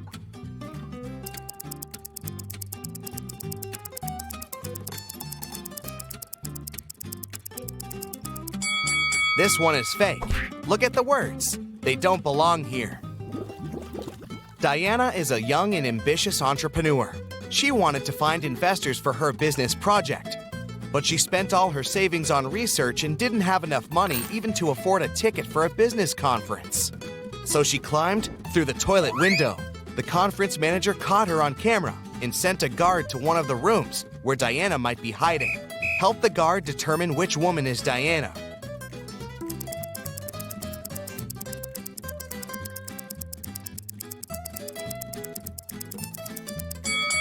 Look, this lady's the only one who doesn't have a conference bracelet on her arm. A police officer noticed a criminal getting out of a window. The officer followed the criminal, but he was running too fast and managed to hide in one of the neighboring houses. Help the police officer identify where the criminal is hiding.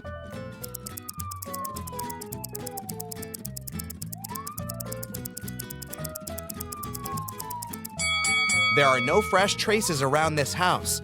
No one walked around it for a while. There's a family in the second house. It would be impossible for the criminal to blend in. So, the criminal is probably hiding in the third house. Look at this house very attentively. How many ghosts do you see?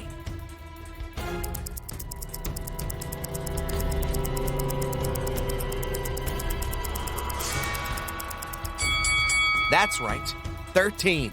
Susie decided to do a huge cleaning in her house. When her brother Tom returned from the gym, he screamed, ran out of the house, and began to dig in the garbage. Susie has accidentally thrown out his stuff that he still needed. Help Tom find these items in the trash.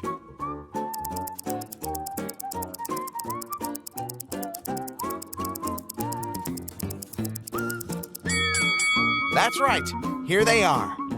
George and Vera went to a flea market. They are looking for a certain antique lamp as a gift for their grandmother. Help them make the right choice and avoid cheating.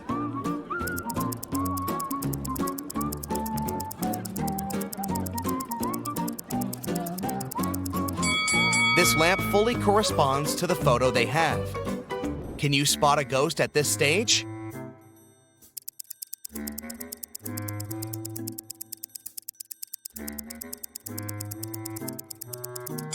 It's hiding behind the curtain. Fred got a puppy and brought it to his home, which he shared with 4 other people. 6 months later, Fred left for a weekend to visit his parents. When he returned, the puppy was gone. He questioned his roommates. Lily said she had spent the entire weekend at her boyfriend's place. Jack said he'd been allergic to animals and couldn't stay around them even for an hour. Henry, who was to take care of the puppy, just couldn't find the pet in the morning. Who's lying?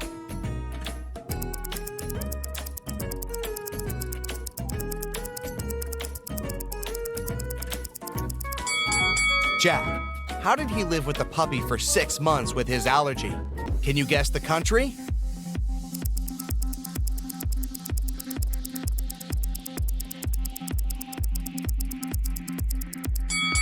China. Can you guess the country?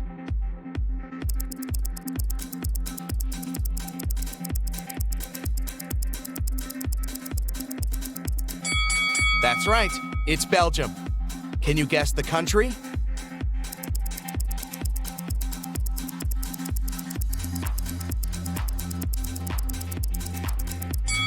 It's Spain. Can you guess the country?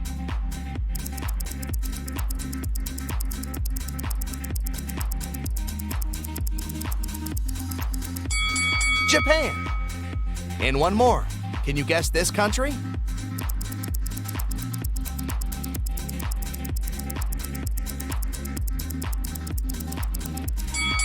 That's right. That's Iceland.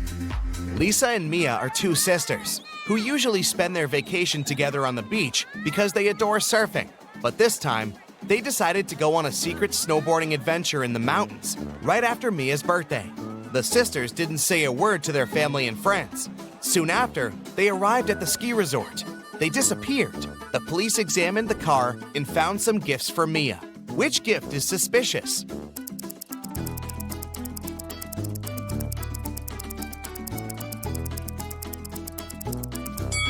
Leah's gift is suspicious. Nobody knew that the sisters had headed to the ski resort. Can you read this quote?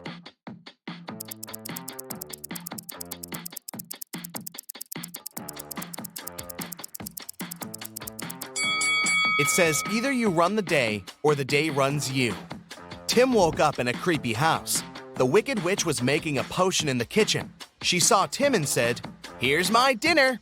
Take a seat. I'll be back in a minute." Tim began to look for the exit and found 3 doors, but there's something dangerous behind each of them. A hungry wolf hid behind the first door, an evil vampire was standing behind the second door, and the third way was covered with fire. Help Tim escape safely.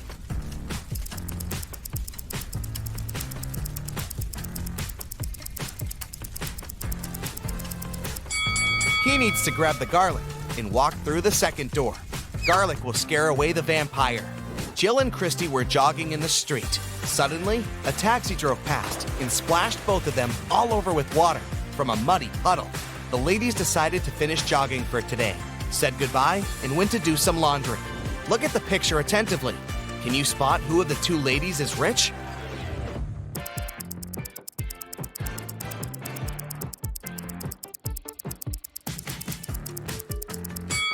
Jill is rich. Her clothes say Prada, while Christy's clothes say Brada. Can you see any number in this picture?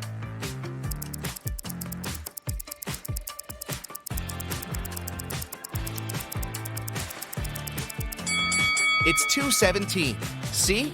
Well done. Jake threw a birthday party for his brother Gregory, but when he went to the kitchen to grab the cake, he saw a creepy note in the fridge which said, "There's a ghost at your party." Jake ran to the living room to check the guests. Can you help him spot the ghost?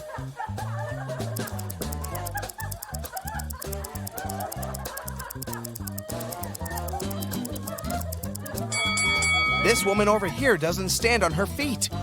Can you read this?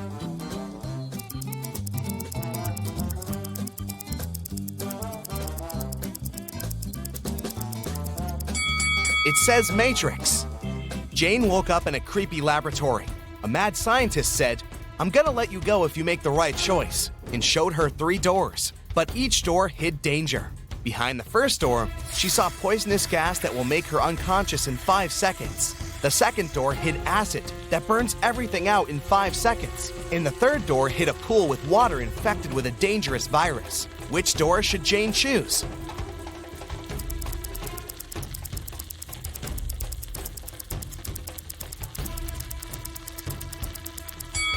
The third door. She can walk across the water on her high heels without touching the water. Look at these people.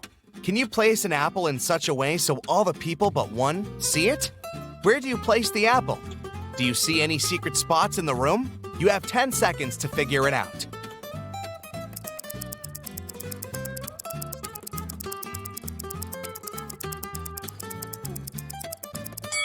You don't need any special spots to fulfill the condition.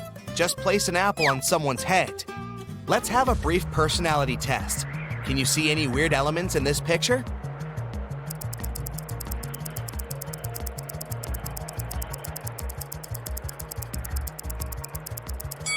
What detail did you notice first? A snowman holding a mug with a hot drink in its hand. B, a skier wearing a diver's costume and mask. C, a peacock hiding in the snow-covered trees in the background. If your choice is A, you're probably a very practical person. You have the talent to create a cozy and beautiful environment for your friends and family. If you choose B, you're smart and witty. You know how to invest your money and time wisely and dedicate yourself to really important things. And if you spotted the peacock, you're probably attracted to mysticism and art. You have a great imagination and unusual talent to see the details that other people don't see. Let's play a brief game. Answer these questions and see the results at the end. Would you rather have tattoos all over your body or have piercings all over your body? Option A gives you 10 points, and option B gives you 20 points. Would you rather breathe with fire when you speak or breathe ice when you speak? If you chose A, give yourself 20 points, and B brings you 10 points. Would you rather have your own spaceship or have your own planet? 20 points for A and 10 points for B. Would you rather have none of your dreams come true or have all of your dreams come true at once? Option A brings you 10 points and option B 20 points. Would you rather laugh uncontrollably when sad or cry uncontrollably when happy? 10 points for A and 20 points for B. You're very responsible but anxious, or you live one day and trust your instincts. 10 points for A and 20 points for B. Do you care deeply about everything around you, or do you act and win without any doubts? 10 points for A and 20 points for B. You're ready to fight your corner, or you never show when you're hurt. 20 points for A and 10 points for B. Now, let's count your results.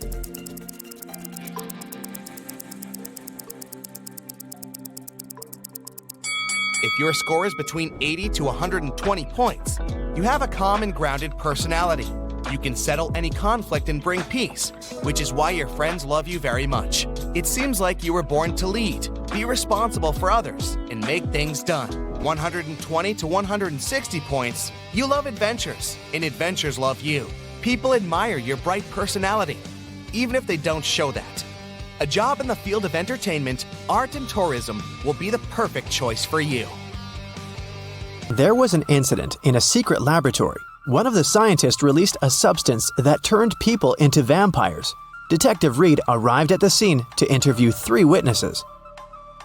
The first scientist, Michael, said, "I stopped by the lab this morning to pick up some notes. The machines were working just fine, and I didn't see anyone. I took the papers and left." The second scientist, Lindsay, said, "I closed the lab at night. One of the PCs was faulty, but I was very tired and decided to leave it till the morning. Unfortunately, I overslept." And the third scientist, Jennifer, said, "I got up early and went to the lab to check the devices. No one seems to have entered the room. I fixed one of the computers and left." Which one of them was lying?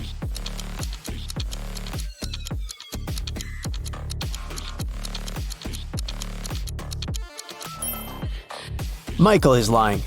One of the computers was actually faulty, and Jennifer spent the whole morning fixing it. If Michael had walked into the lab, he would have known about it, or Jennifer would have noticed him. So he must have entered the lab after the others had already left. But why would someone release such a dangerous substance? Michael didn't want to confess, so Detective Reed decided to investigate the crime scene to find out who was behind this. Take a look at this picture. Is there anything suspicious?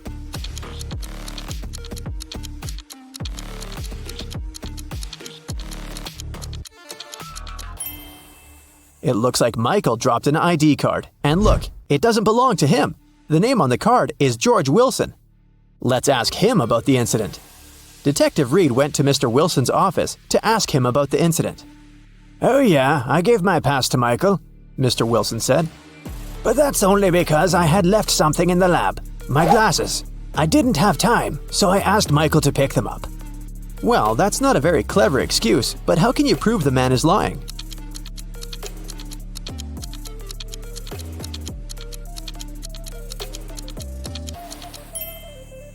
There's an open glasses case on the table, and the glasses are inside. But Mr. Wilson, didn't you say that you left them in the lab? Oh, did I say my glasses? Sorry, I meant my papers. I made this mistake because I asked my secretary Shirley to look for my glasses yesterday. Find something to prove Mr. Wilson is lying.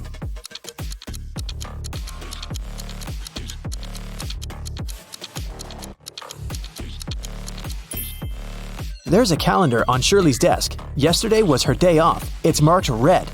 Mr. Wilson is lying. Mr. Wilson was arrested, but people have already begun to turn into vampires. Can you guess who's actually a vampire?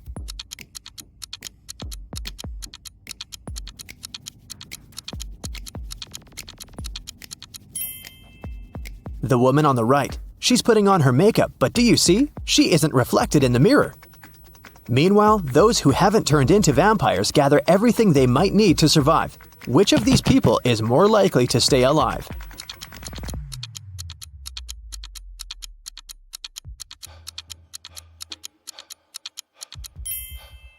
All these supplies won't protect the guy on the right from vampires.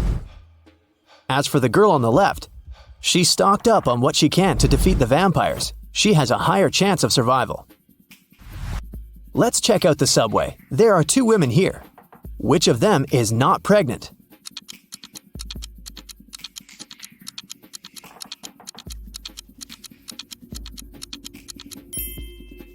The girl on the left is not pregnant. Look, her belly is of a very strange shape.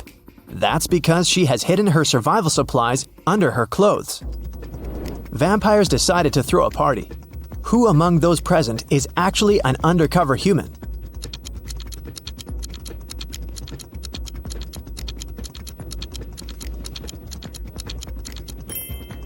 The guy on the left is a human. He's wearing makeup and false teeth. Nikki is also trying to survive. She packs her things and decided to move to a neighboring town. But suddenly, a vampire charged at her car. He damages the vehicle and takes away some supplies. Fortunately, he doesn't manage to bite Nikki. She escapes. Nikki has to stay home. The next day, a young man knocks on her door and asks for help. Is it okay to let him in?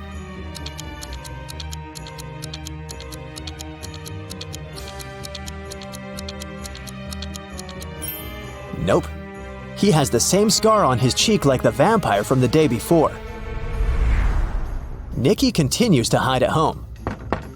One day, some girl starts knocking on her back door. Please help! A pack of vampires is chasing me! Nikki opens the door. The girl is out of breath, but she manages to say, They're almost here! Can I come in? Is it safe to let her in?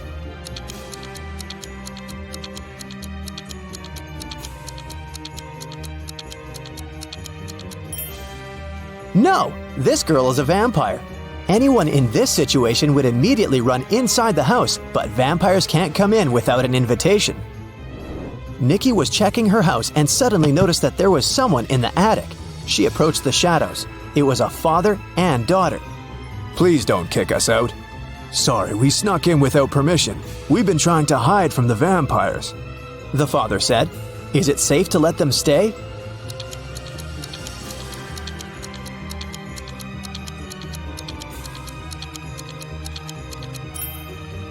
Yes, firstly, they're sitting in the sun, but their skin seems to be okay. Secondly, they managed to enter the house without an invitation. That means they're humans. Nikki let them stay. Let's take a little break. Time for some quick riddles. Think fast. A vampire lived in a 1-story black cottage. He had a black cat, a black fish, a black computer, a black armchair, a black desk, and a black phone. Everything was black. What color was the staircase?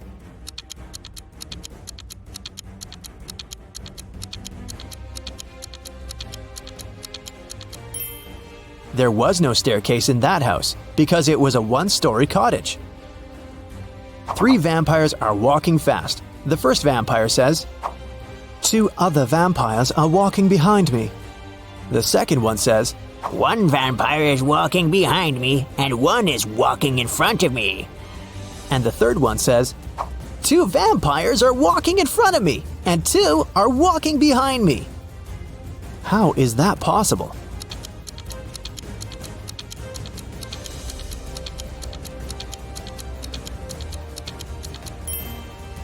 These vampires are walking in circles. Humans, vampires, and werewolves gathered in one mansion. There are as many werewolves as there are vampires. There are as many vampires as there are humans. How many creatures are there if 3 of them are werewolves?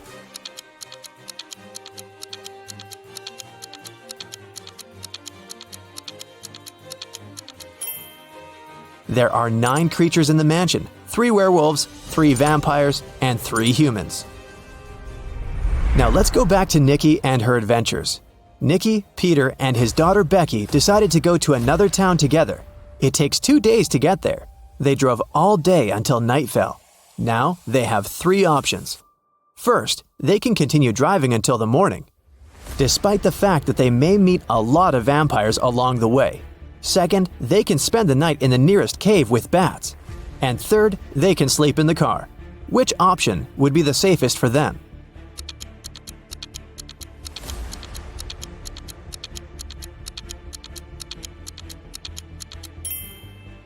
Sleeping in the car is a bad idea. Vampires can sneak up on them in the middle of the night. A night in a cave is also a bad option. Vampires can hide among these bats. The safest option is to keep driving. Although they'll probably meet vampires, they have a chance to survive if they drive faster. They drove really fast and managed to reach the city by the morning. But when they got out of the car, they discovered they were surrounded by vampires. To escape, they need to choose one of 3 roads. On the first road, there's a pack of vampires. They're coming straight at the guys. There are wild hogs on the second road. The third road leads through a dark alley with hundreds of bats. Which of these 3 ways is the safest?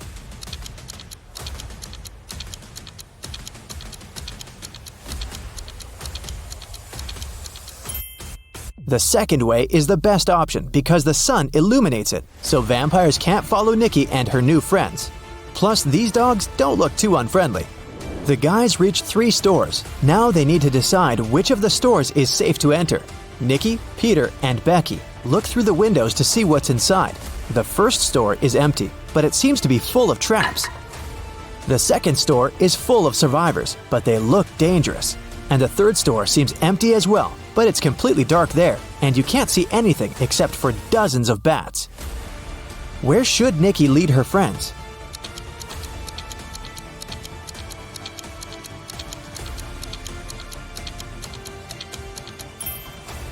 The first store is the safest. If Nikki, Peter, and Becky notice these traps, then the chances are high they'll be able to avoid them.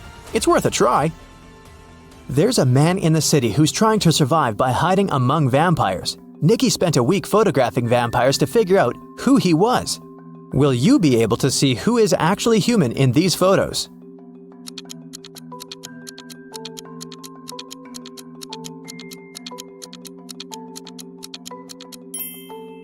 You can see this man has all 4 photos. In one of the photos, he's eating garlic bread, and in this one, his leg is exposed to the sun. He's only pretending to be a vampire. Nikki and the others decided to invite this man to join their group. The man was delighted and said that his name was Douglas. He was a journalist looking for safe places for people. He suggested creating a password that only humans could figure out. They came up with this one: HAWUH. Can you guess why?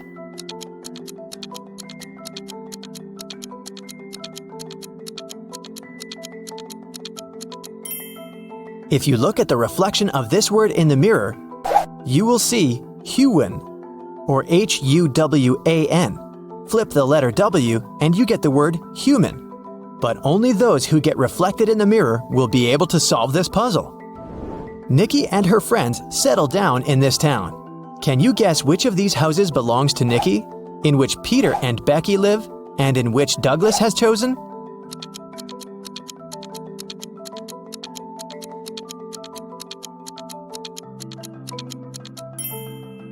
House number 1 belongs to Peter and Becky. There are 2 bicycles next to it. House number 2 belongs to the journalist. Do you see his equipment? And the remaining house, house number 3, belongs to Nikki. Now Tyler runs an amusement park. He's having a job interview with these 3 clowns, but only one of them is not dangerous. Can you help Tyler hire the right person?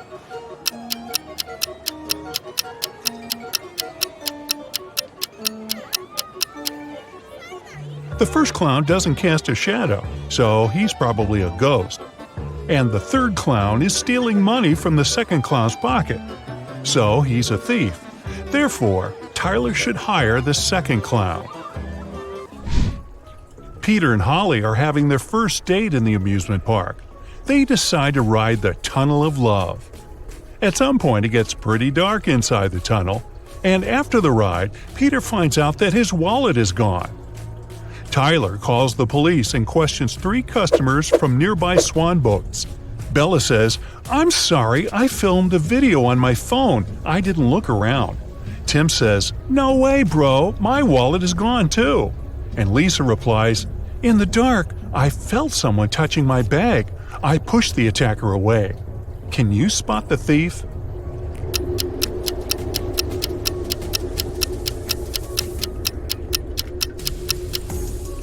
It's Holly.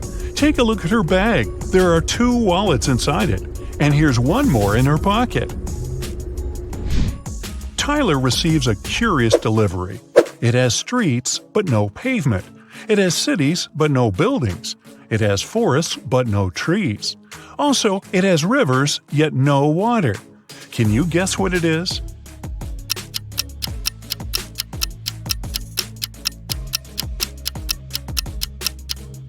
It's a map.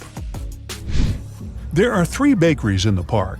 Wendy has exactly $100 and she needs to buy 100 cupcakes. She must spend the money entirely. Also, Wendy must buy at least 1 cupcake from each bakery. The first shop is selling each cupcake at 5 cents. The second one is selling them at $1, and the third at $5. How many cupcakes should Wendy buy from each bakery?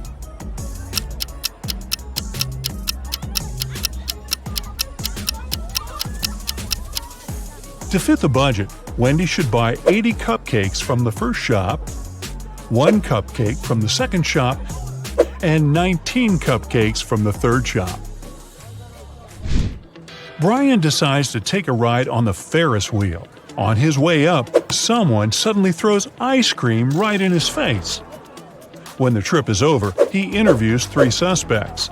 Zoe says, "I don't eat ice cream. I'm on a sugar-free diet." Peter says, "I didn't see anything, bro. I'm terrified of heights, so I kept my eyes closed the whole ride." And Fred says, "Sorry, I was streaming a video, so I didn't look around." Who is lying?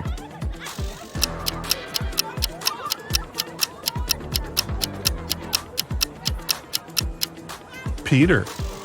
If he's terribly afraid of heights, why would he ride the Ferris wheel? Brian is wandering around the park. Suddenly, someone approaches him from the back and grabs his phone. The thief is wearing a mask, so Brian can't see his face. The thief runs into a cafe and hides among the customers. Can you help Brian spot the criminal?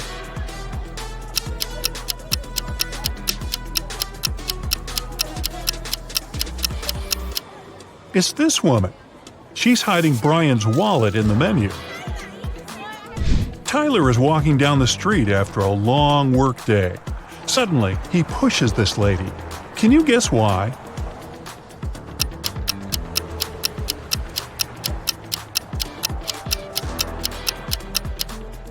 Tyler saved her from getting hit by a car. Tyler keeps on walking and sees a group of ducks crossing the road. Can you count the exact number of ducks?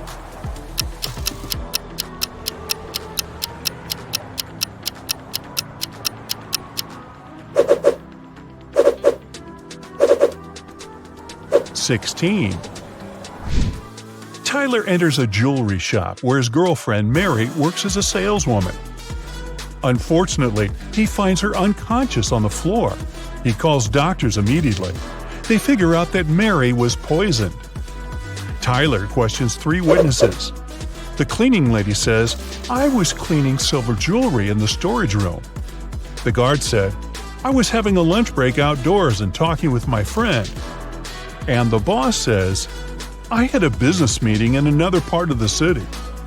Can you help Tyler figure out who poisoned Mary?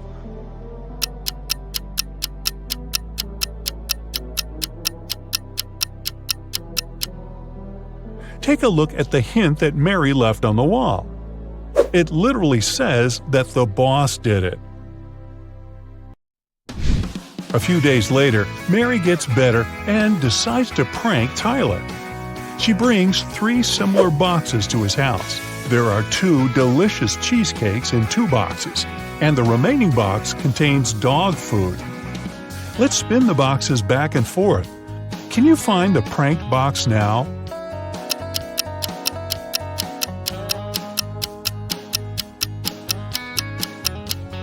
Aha! The second one. Tyler gets an urgent call from his assistant. Someone painted graffiti at a vegan restaurant in his park. Tyler interrogates 3 employees. The cleaner says, "I had an urgent call from my mother, so I went outside the restaurant to the backyard. When I returned, the graffiti was already there." The waitress says, "I was taking an order. Suddenly, I looked out the window and saw a person in a black hoodie.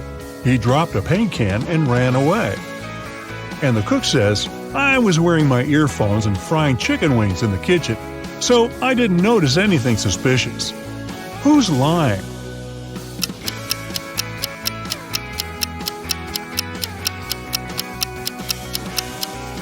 The cook. It's a vegan restaurant. Why would he fry chicken wings? After getting exposed, the cook pushes Tyler away and escapes from the restaurant. Tyler follows him. The cook hides in a carnival tent. He puts on a costume to blend in with the crowd. Can you help Tyler find him?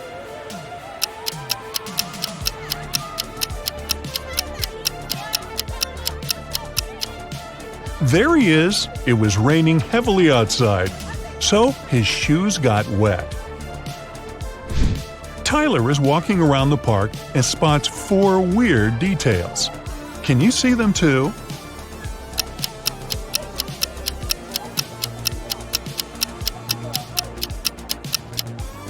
This teddy bear has 3 ears. There's no July 34th. There's pink ice cream inside the chocolate ice cream box. And this old lady is carrying a crocodile in a stroller. There are 3 fortune tellers working in the amusement park: Zelda, Salma, and Freya. One of them is an imposter. Can you decide who?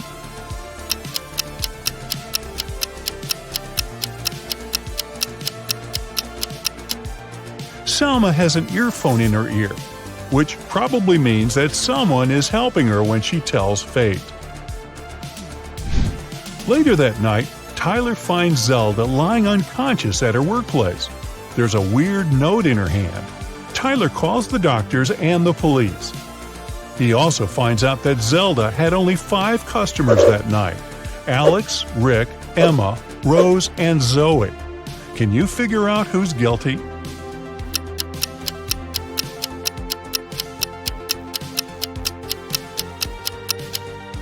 Rose. There's a tricky hint hidden in this note. Q plus 1 is R, N plus 1 is O, R plus 1 is S, and D plus 1 is E. Tyler spends all morning in his office. Then he leaves it for a couple of hours to have lunch with Mary. When Tyler gets back, he finds out that someone had robbed him. How?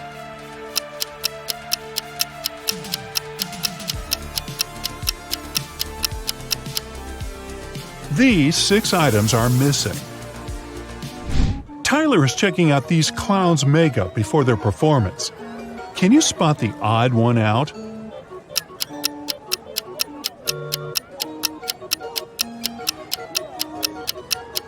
It's this guy. He's the only one who has eyebrows. What about these houses? Can you find the odd one out?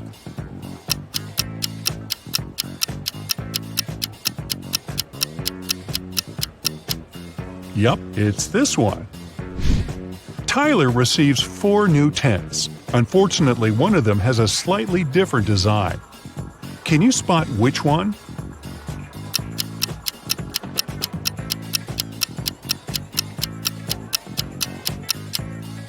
The second tent doesn't belong here. Tyler wants to improve the scary tunnel, so he gathers all actors playing ghosts and monsters for a brief team building. But there are real monsters and ghosts among Tyler's employees. Can you spot them?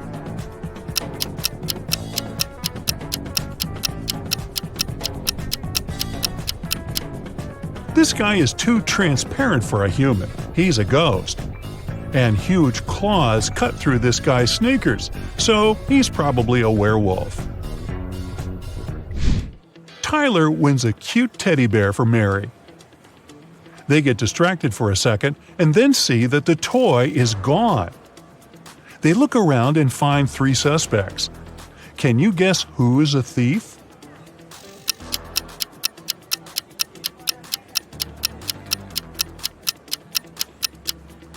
Although this lady is holding a similar teddy bear, it still has a different bow. This guy is carrying a box, and judging by his posture, it's hard for him to carry it, so it's probably really filled with heavy stuff.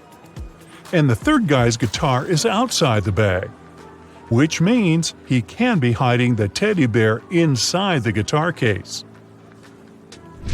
Tyler throws an epic party at the amusement park. All guests are treated to free food and drinks. In the middle of the party, all the guests begin to fall asleep right on the dance floor. The next day, doctors check all the food and drinks from the party, and everything is perfectly fine. Can you guess what happened here?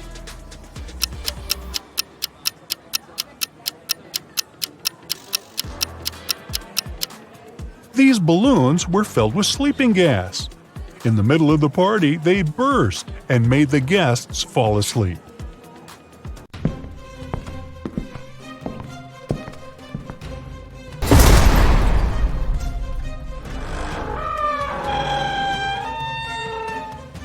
Hey Sherlock, I've got a job for you.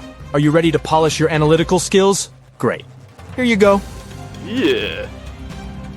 Once Lily, a real estate agent, was showing a luxurious apartment to a wealthy family. The family liked everything about the apartment, but for one thing, the place had huge floor-to-ceiling windows, and they were worried someone could accidentally break the glass and fall out. Lily really wanted to sell that expensive apartment. That's why she decided to prove that the glass was unbreakable. She ran up to the window and hit it at full speed.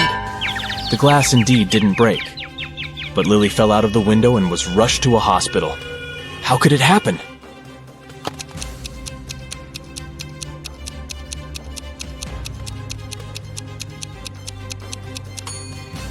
The glass didn't break, it simply popped out of its frame.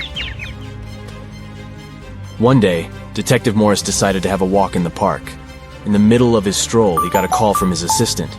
It turned out that a huge pile of plastic on the outskirts of the city had disappeared overnight. The detective rushed there, and guess what? The information was true. But the most bizarre thing? There were no tire tracks or any other marks around the place. But then, how could the thief transport so much plastic without using a vehicle? Suddenly, Detective Morris noticed some weird footmarks. Can you help the man understand who they belong to?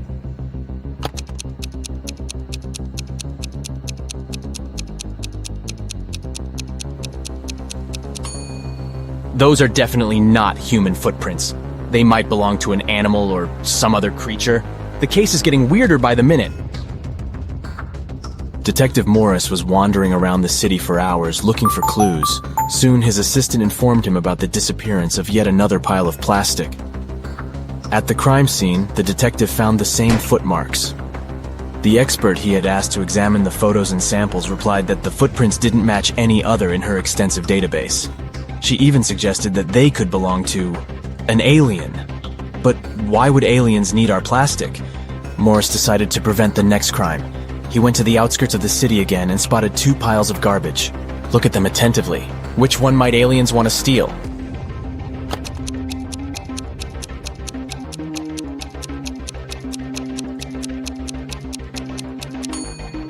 They will definitely go for the pile on the left.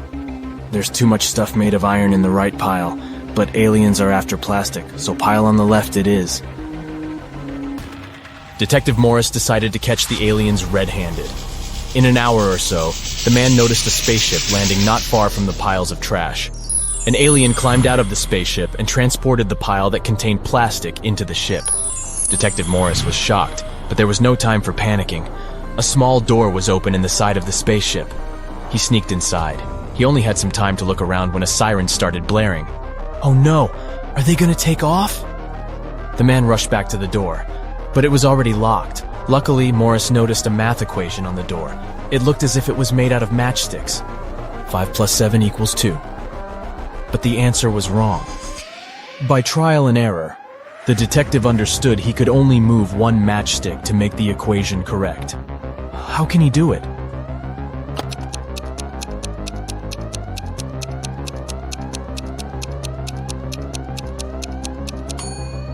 Detective Morris moved this matchstick and got 9 minus 7 equals 2. The door opened, and the man ran for his life. But the main question remained unanswered. Why did aliens need our plastic? Write your ideas in the comments below. Now look at these animals on the screen. A cat, a camel, a cheetah, a chicken, a crocodile, and a pig. Which animal doesn't belong here?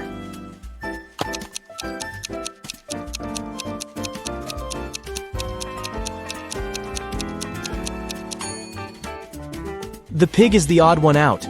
It's the only animal whose name doesn't start with the letter C. Did you get it? Nice job.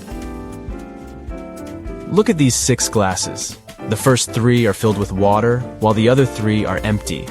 How can you arrange them so that they alternate in a full, empty, full pattern if you can only move one glass?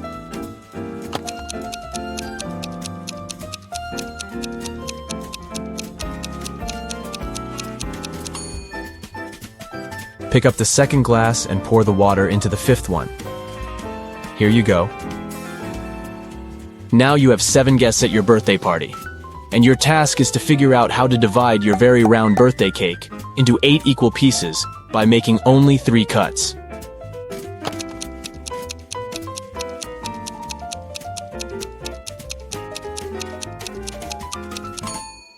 First of all, you need to cut your cake vertically in the middle of the cake to divide it into 2 equal pieces.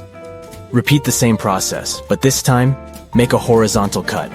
Now you've got 4 slices. And the final 3rd cut should go laterally across the cake. Voila! You've got 8 equal slices. Look at these bottom lines and try to figure out which of them is the continuation of the top one.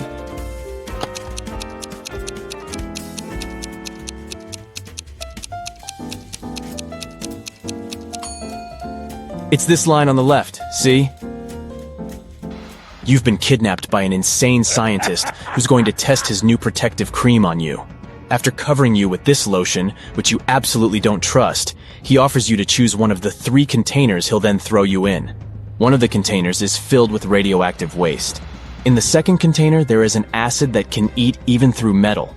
And the 3rd one is filled with lava from the largest volcano on Earth that erupted a year ago. Which container should you choose?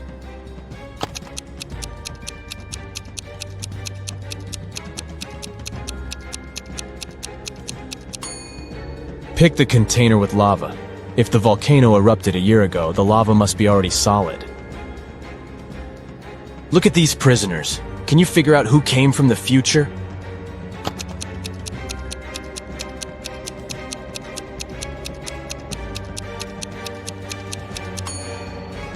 It's the guy in the middle.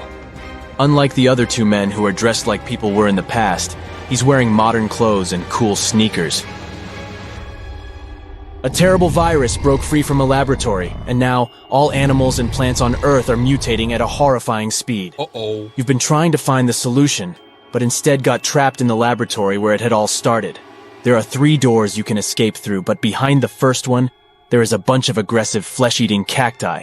The second door hides hundreds of venomous bees, and the 3rd door prevents an attack of fire-spitting dragon-like monsters. Which door can lead you to freedom?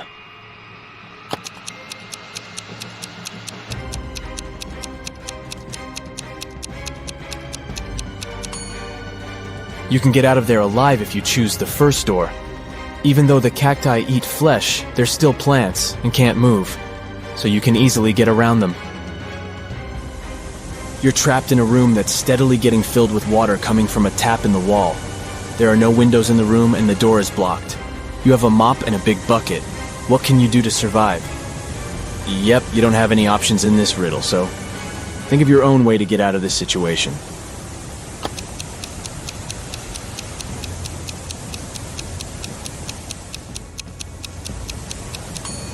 Your chances to stay alive are much higher than you might think. Just turn off the tap. Nathan came to visit his friend Zachary, who worked in a museum. Look what I've got. A priceless manuscript that was written more than 1,000 years ago. Zachary looked through the manuscript and realized his friend had been fooled. Does anything in this text strike you as strange? King Alfred V ruled the country from 1290 to 1320 before Common Era.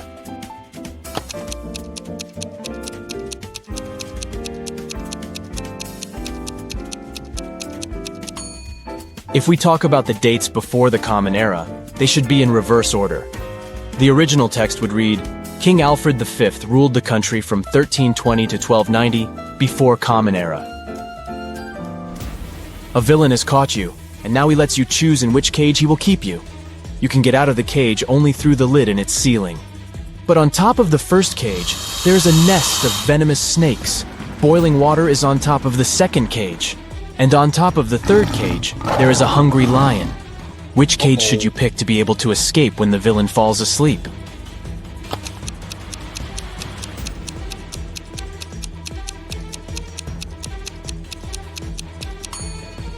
Choose the second cage because the water will eventually evaporate, and you'll get out of the cage without problems. You're locked in a small room without windows and just one door. To get out of there, you need to crack this riddle. 1, 2, 3 equals 5, 3, 2, 1 equals 9, 2, 1, 1 equals 4, 1, 1, 2 equals 3, 1, 3, 2 equals... How fast can you get out of the locked room?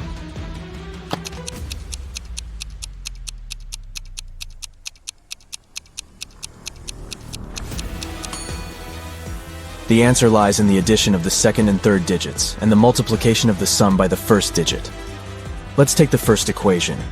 1, 2, 3 equals 5, 2 plus 3 equals 5.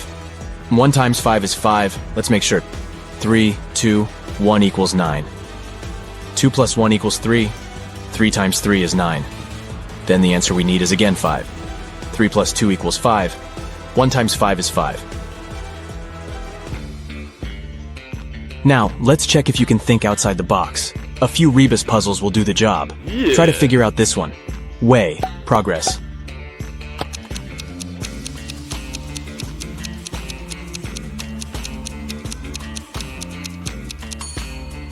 It means progress underway. How about this one? Noon. Good.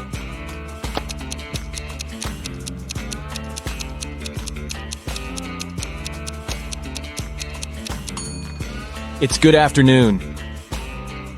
Pay attention to the arrangement of the letters. C, L, E, A, N. Do you think you can figure it out?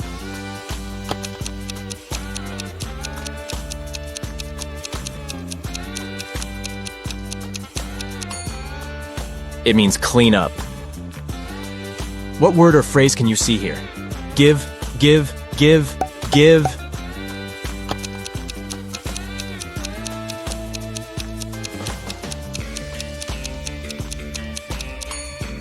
It stands for forgive.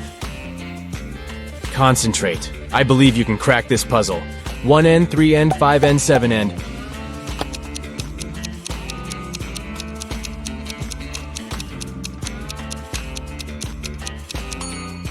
This rebus hides odds and ends. Try to figure out this one. Stay 4NCE.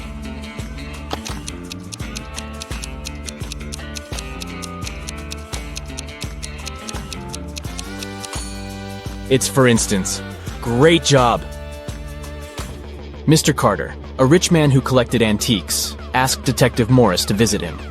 When the detective arrived, the collector said, "I've just got a precious statuette, but I need to go away on business for a week, and I'm afraid someone will break into my house." Of course, the statuette is insured, but still. Detective Morris had some other urgent things to do, but he promised to come back in the evening to figure out the solution. But when he arrived several hours later, Mr. Carter was in despair. I drove my sister to the doctor and was away for an hour or so. But when I came back, the statuette was gone. Detective Morris didn't believe the collector. Why?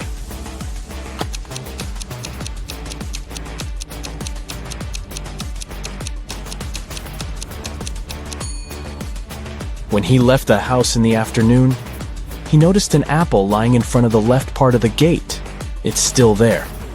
But for a car to drive through, both parts of the gate have to be open. This means that Mr. Carter lied about leaving his home by car. Several gold bullion bars were stolen from a bank. The police had a few suspects.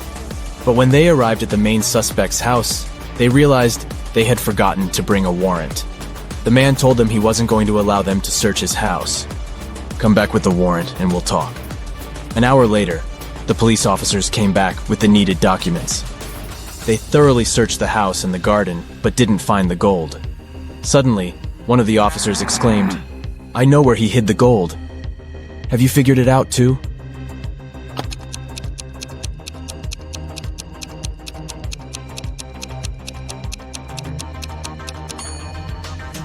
The gold is in the swimming pool. When the police visited the man for the first time, the level of water in it was much lower. A very famous painting disappeared from the museum. Later, the police managed to find it. But there was a problem. They found not one, but 3 paintings. Only one of them is original. The others are just copies. Can you help the police figure out which the original painting is?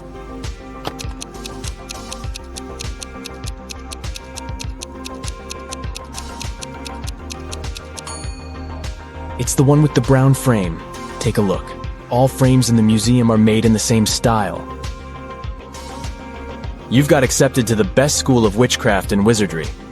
One of the classes you have to attend is about transforming into animals. There are 3 professors who teach this class. Each of them specializes in transforming into a certain animal. Look at your professors and try to figure out what kind of animal each of them turns into.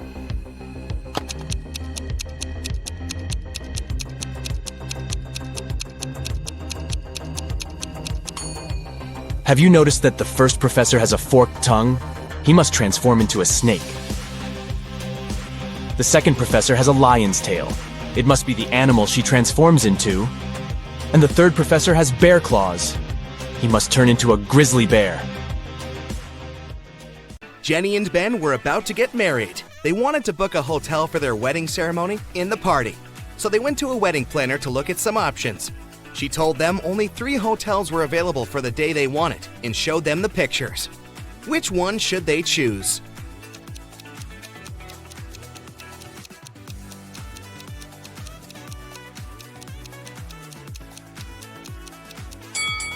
Take a closer look at the 3rd floor windows of the first hotel.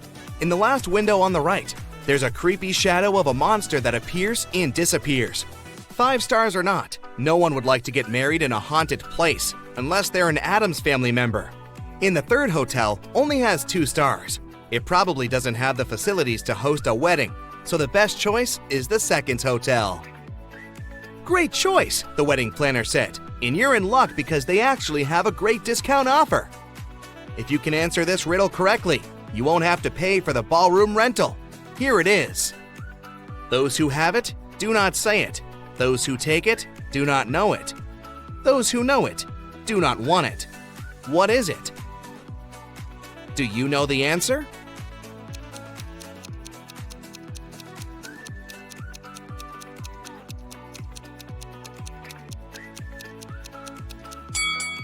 It's fake money. The next day, Ben and Jenny went to the hotel to pick the best ballroom for their party. The hotel manager took them to 3 different rooms where they could host everything, from the ceremony itself to the dinner and after party. Which one should they pick?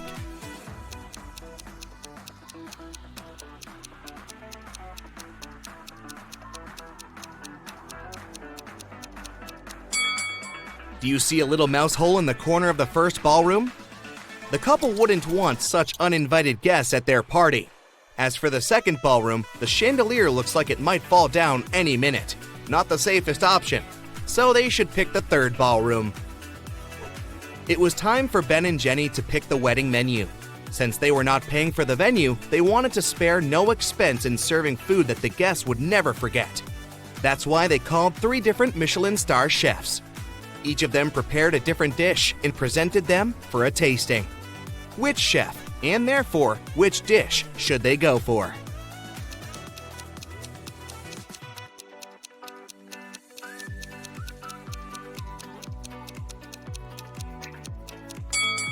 Even though the dish the second chef made looks perfectly fine, do you see a rat's tail hanging from his chef's hat? There must be some ratatouille situation going on there. So that's a pass. The third dish looks like spaghetti, right? Well, look again. Those are actually very thin snakes. Exotic flavors might not be the best option, so they better go with the classical burger that the first chef made. Before they made their wedding vows, Jenny had to say yes to a dress. So, she went to a couture store to check their wedding gown collection. She explained to the designer the style of the dress she wanted for her ceremony. The designer said he had just the perfect gown for her and would bring it to her if she answered his riddle correctly. He asked, if a gown takes an hour to dry, how many hours will it take 6 dresses to dry?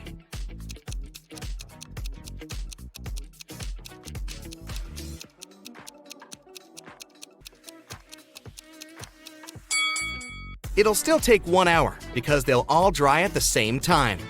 Ben had one last item to buy on his wedding shopping list, and it was what fastens 2 people yet touches only one.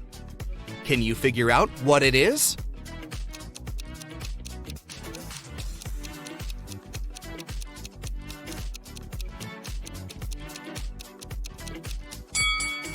It's a wedding ring, of course. Ben headed to a jewelry store to get something blue for his bride. The store owner showed him 3 different wedding rings with blue gemstones. Which one should he buy?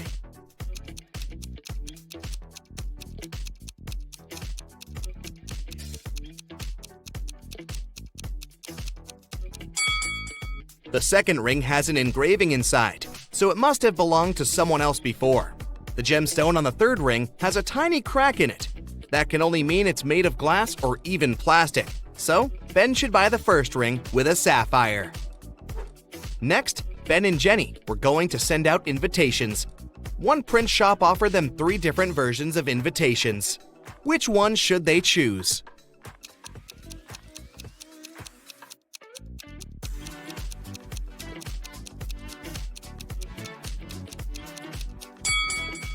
Do you remember the name of the hotel they booked? It was Sunrise Lodge, but the first invitation says Sunset Lodge.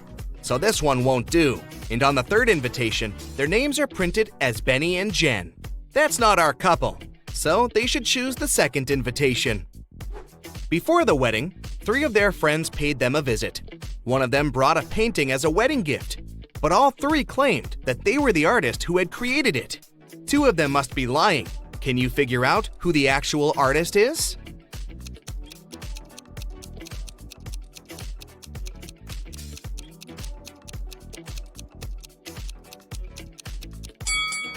Take a look at the signature on the painting.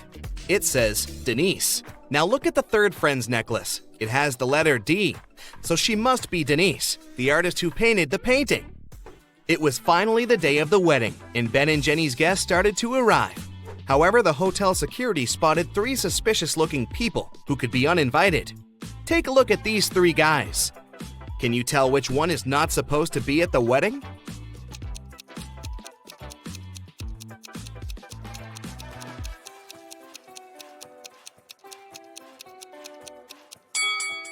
Do you see the hotel wristbands that say Ben and Jenny, that the second and the third guys are wearing? That can only mean they are actually invited. So it's the first guy who's crushing the wedding. Sorry, dude, no free drinks for you. After the vows were exchanged, it was time to party. As Ben and Jenny were dancing, someone spilled their drink on Jenny's dress, but no one saw who it was. Jenny spotted 3 people who could have done it.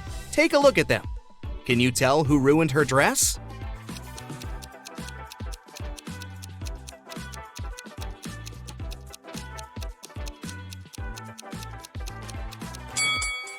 The first guy has spots on his shirt that resemble stains from the spilled drink, but they are actually part of the pattern, so it can't be him. The third lady looks clean, but the hem of the second lady's skirt looks dirty, so it must be her who did it. After the ceremony ended, Ben and Jenny wanted to take a photo to capture the moment forever. But take a look at it. There's something strange about it. Can you spot what it is?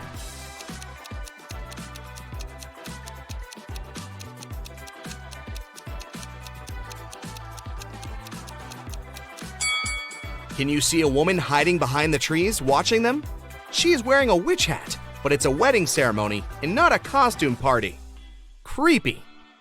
Right before leaving, Jenny suddenly vanished. Then the witch suddenly appeared in front of Ben and said, "You may only kiss the bride if you figure out with whom you really tied the knot. Ha ha!" Then two Jennies appeared in front of Ben. Can you tell which one is his real wife?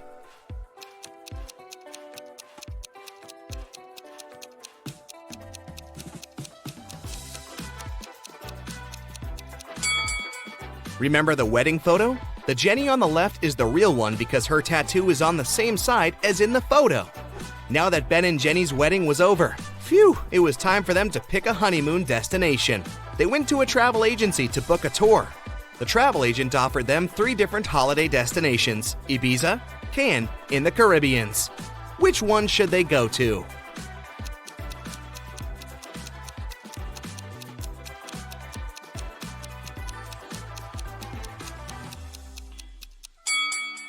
Have you noticed the weather forecast on TV in the office? It states that the weather in Ibiza is going to be windy in the upcoming days, and in Cannes, it's going to be rainy. So they should pick the Caribbeans and enjoy the sun. The travel agent said she could upgrade their plane tickets to business class for free. It would be her wedding gift to them. But they had to crack this riddle. What can travel around the world while staying in a corner?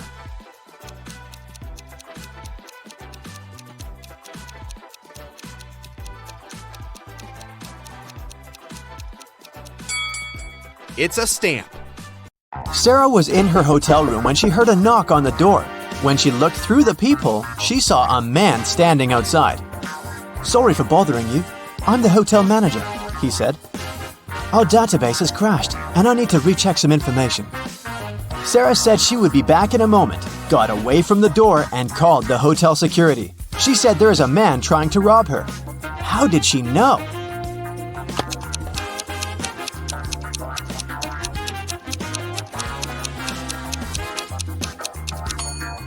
Look at the man's name tag. It's a female name. He's not the real hotel manager. When Anna got to school, she noticed that her friend Joan was very upset.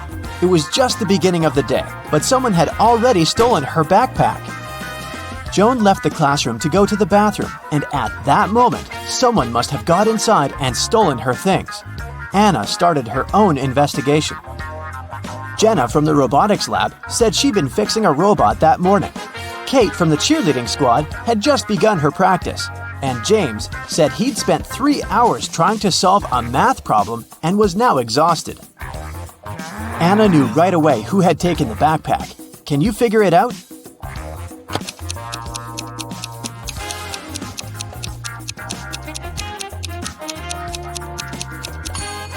It was James. The school day had just started. How could he have been there for 3 hours already?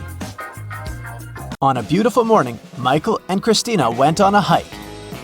At some point, they saw a river they had to cross. Both of them needed to get to the other side. However, the boat could only make one trip back and forth and take one of them at a time. Still, both of them managed to get across. How?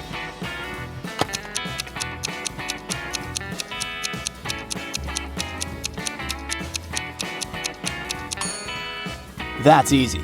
They both went on a hike on the same day, but they weren't together, so they arrived at the river at the same time, but they were on the opposite banks. So after the boat took Christina to the other side of the river, Michael managed to get to the opposite bank too.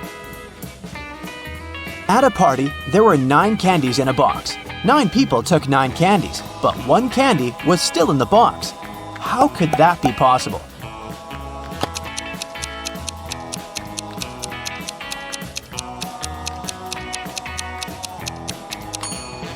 The last person took the candy that was still in the box.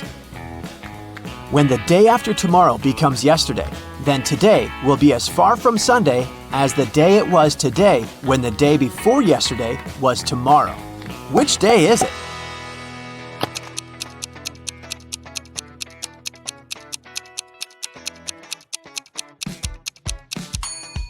It's Sunday. Look, the day after tomorrow becomes yesterday on Wednesday. The day before yesterday was tomorrow on Thursday. And Wednesday and Thursday are equally far from Sunday.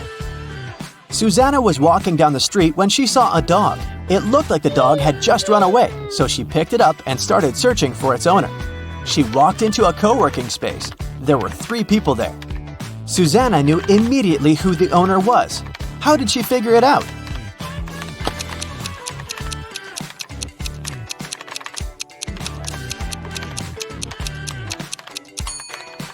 Look at the guy in the middle. He's sitting on top of a dog leash. It was Brian's birthday, and he organized a game for his friends. He placed 2 cards, one yellow and one red, inside a box. The rule said that if a person picked the red card, they would win $7,000, but if they picked the yellow card, they would have to pay $700. Nobody knew that Brian had lied. He'd put 2 yellow cards inside the box instead of one red and one yellow. Brian's friend Sandra watched her friends lose the game one by one. But when it was Sandra's turn, she won $7,000. How?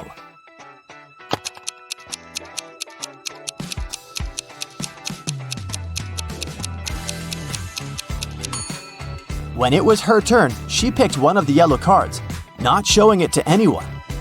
Then she picked the remaining card, which was also yellow, and showed it to her friends. Brian had to admit that the first card she'd drawn and hidden was red. Otherwise, all his friends would know he was a liar. Way to go, Sandra. Amy has to escape from a high-security room, but to do so, she has to solve a riddle. There are 2 strings in the room, and the only information she has is that each string takes exactly 1 hour to burn. She needs to time exactly 45 minutes with the help of the strings. How can she do it?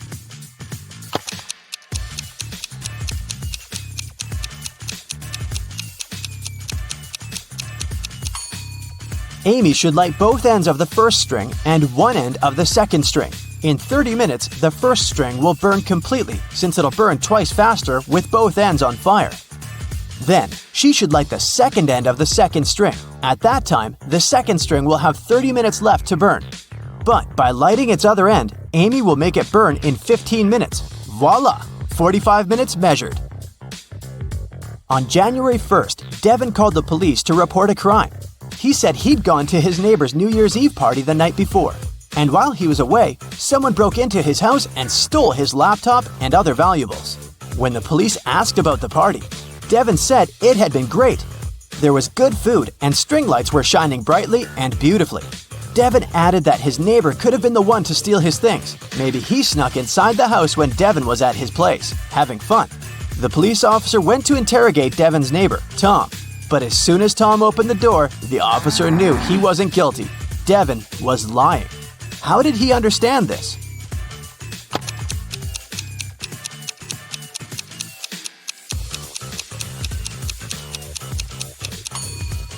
Look at the string lights on the tree. They're missing 3 bulbs. It means they couldn't be working the night before. Devin is lying. Matthew was on an expedition to the South Pole. He had been exploring the area for days when a storm began. Looking for shelter, he managed to find 2 caves. In the first cave, there was a very hungry-looking polar bear. In the second cave, the air was filled with toxic gas. Which cave should he choose?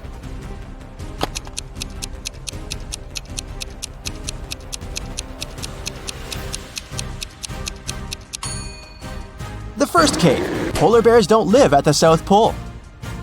Jerry has an apple tree. The number of apples on his tree doubles every week. 30 weeks later, the tree is completely covered in fruit. Can you guess how many weeks the tree will need to become covered in oranges?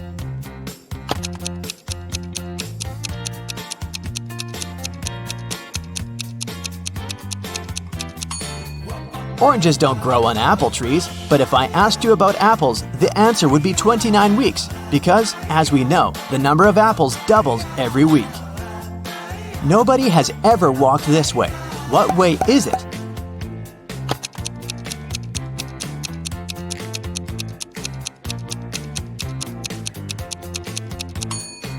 The Milky Way. Dave was held in a 150-foot-high tower of an ancient castle. In his cell, there was nothing other than a pair of scissors and a 75-foot-long rope. Despite this, when the guards came to check on him the next morning, they saw he had managed to escape. How did he do it?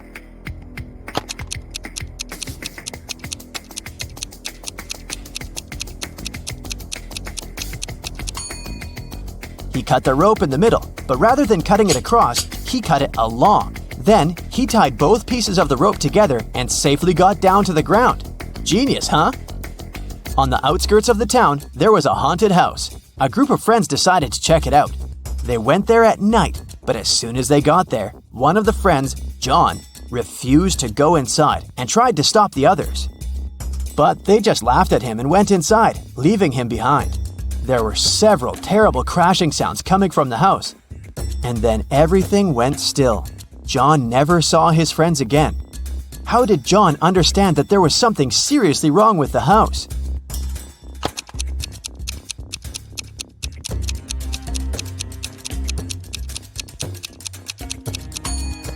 John was very attentive. He noticed that there were lots of footprints leading towards the house, but none going away.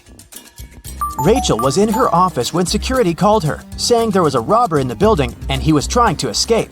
She ran to the elevators to get outside.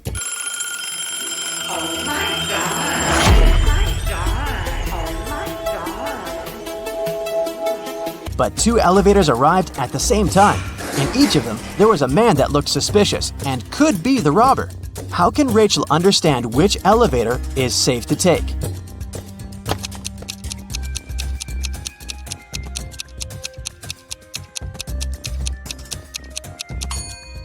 The one that's going up. If the robber is trying to get out of the building, his elevator will be going down. So Rachel should take the one going up.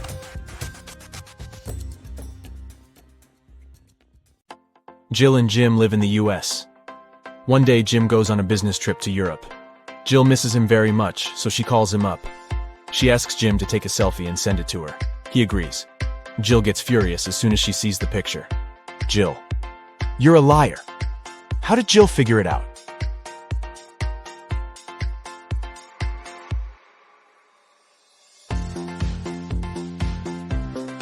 Europe and the US are in different time zones, but in Jim's photo, it's noon. That's American time. He never left the country. Can you find a zombie in this picture?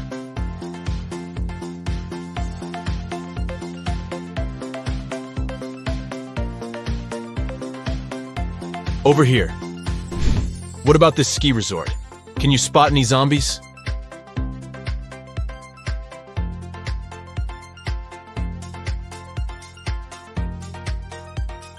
Hello? And now let's see if you can find a zombie in this amusement park.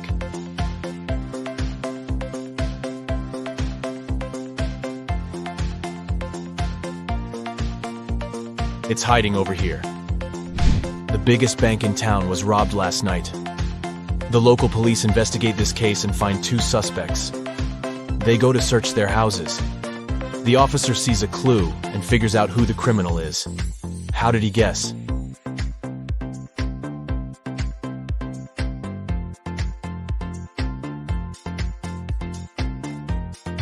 Let's take a look at the walls.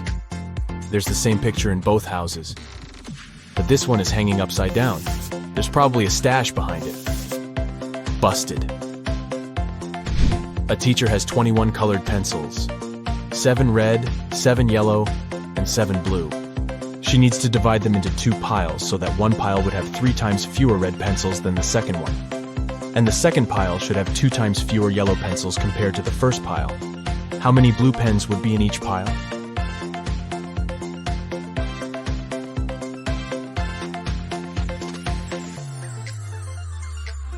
Zero. The teacher had 21 pencils, not pens. Can you rearrange these crayons and make 4 triangles? To solve this mystery, you gotta think outside the box.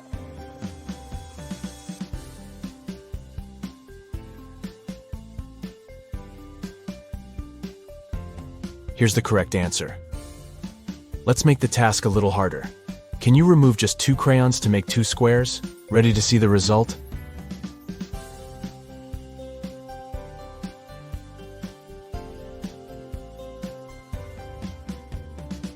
There you go. Donna goes to a supermarket and spots something weird.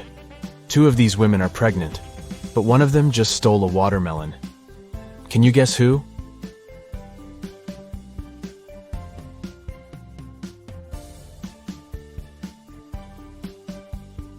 It's the third lady. She's wearing high heels, not what pregnant women would wear to a grocery store. Kitty wakes up in a creepy basement. She needs to open this door to escape. Can you guess the right order to press the buttons?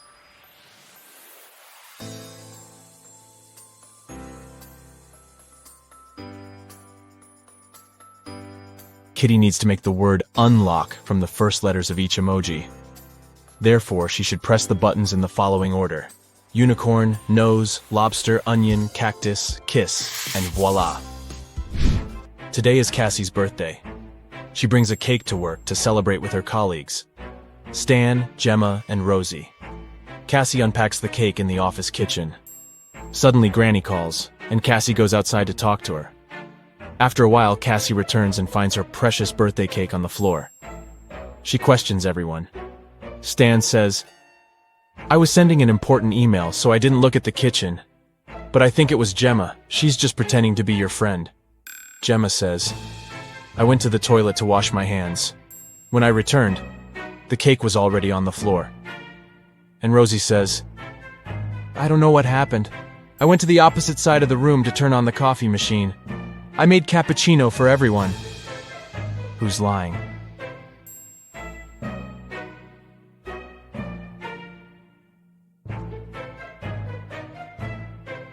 The coffee machine is off, and all the coffee mugs are empty. Therefore, Rosie lied. She was busy doing something else while Cassie was away. Detective Bold is having lunch at his favorite cafe. He looks through the window and sees his neighbor Zelda rushing home. They both live next to the cafe. Suddenly, Zelda runs back and approaches the detective. Zelda: "Please help me. My apartment was robbed while I was out. I didn't touch anything. I just ran here right away to find you." Detective Bold goes to see the crime scene. He looks around and says, "Stop fooling around, Zelda. There was no robbery." How did he know?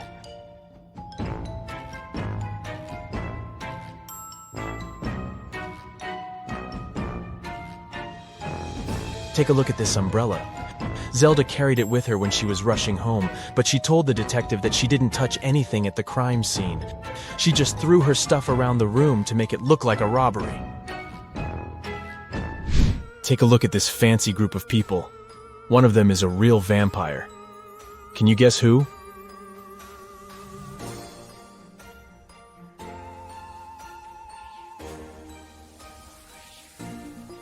It's the second guy. The first guy struggles with drinking this reddish beverage. The lady is just wearing a cosplay costume. And the guy on the right is taking a selfie, which means he shows up on camera. Therefore, he's a human being. Jeff calls the police early in the morning. Jeff: "My neighbor cut down a tree on my car." A policeman arrives soon. Policeman: "What happened?"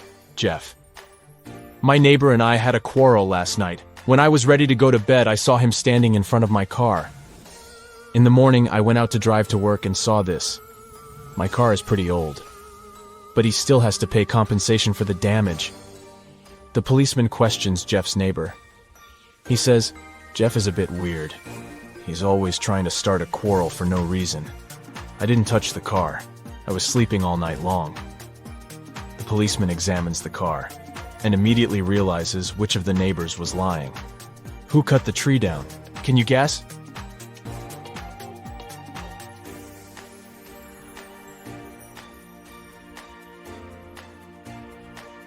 Jeff. He cut down the tree with this axe. and then tried to put the blame on his neighbor to hit him up for money. Mike is an astronaut. His team consists of 2 other people. They're twins, Rob and Bob. They go to Mars for a month to study the local life forms. Time flies by quickly, and today they have to return to Earth. Mike goes to say hi to his little crew, but he finds 6 identical people in the spaceship. Mike realizes that the Martians can take any shape. Whom should he take back to Earth?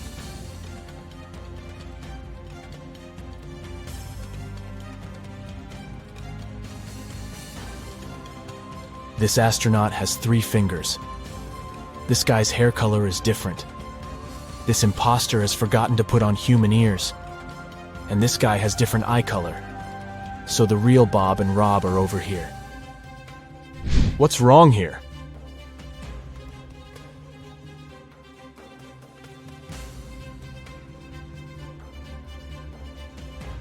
The goalkeeper is holding a tennis racket.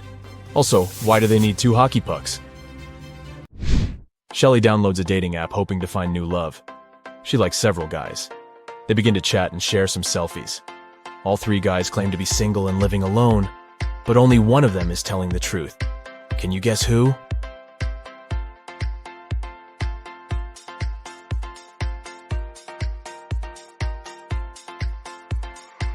The first guy sent Shelly a selfie from his bathroom. He's wearing a bathrobe, but there's another silk bathrobe hanging in the background. It's pink and small. Why would he need it if he's living alone? And the second guy is obviously fond of jewelry. He's wearing a ring on each finger, including the ring finger. So he's probably married. Only the third guy is telling the truth. And Shelly should give him a chance. A dangerous criminal escapes from prison. The police are chasing him, and the trail leads them into a small village. They question the locals and check the fields. Soon they see a farmer in a cornfield. The detective asks him if he had seen any suspicious strangers around. Farmer: "Sorry, I didn't focus on what's going on around me. I was too busy dealing with my corn. It's getting dark soon, and I need to harvest as soon as possible." The detective immediately figures out that this guy is the wanted runaway criminal. How?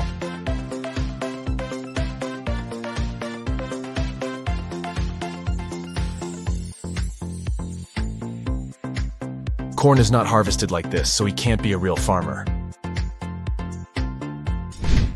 Can you see any odd details here?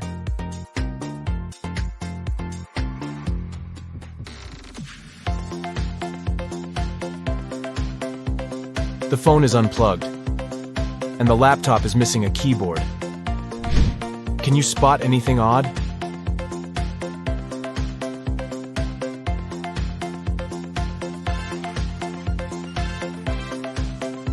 Take a look at this guy. His fishing style is pretty weird.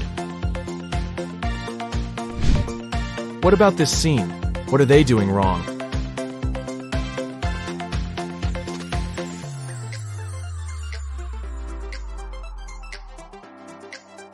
This lady is skating on the pavement. Are you ready to dive into sci-fi madness? Let's go! Somewhere in outer space, a show has just begun on a giant asteroid. A glowing star guy is reading poetry. His viewers are little stone people. The artist is saying beautiful words with passion. He puts his heart and soul into the performance. He's finishing.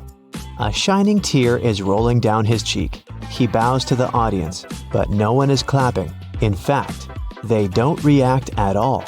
Why?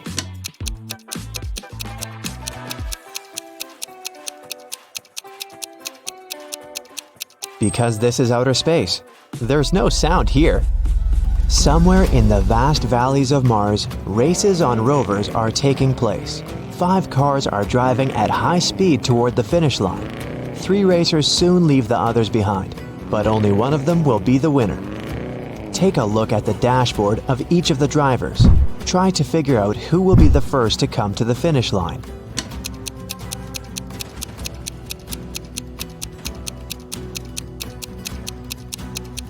The speedometer arrow on the first rider's dashboard shows the maximum speed, but he won't win because the fuel indicator is flashing. The second racer seems to be fine, but look at the mirror. No one is reflected there. The car is moving without a driver. The third driver will win. Each of these three friends is going on a journey. They have already packed their suitcases and filled the tanks of their spaceships. This guy says he wants to visit Neptune. That girl is going to check on her friends who live on Mars. This man is flying to Venus. Which of them is lying?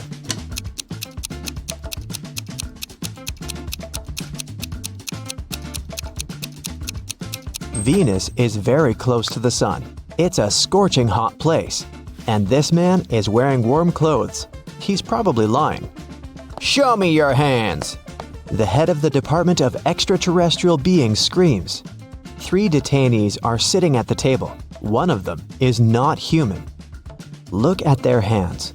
Who do you think is an imposter from another planet?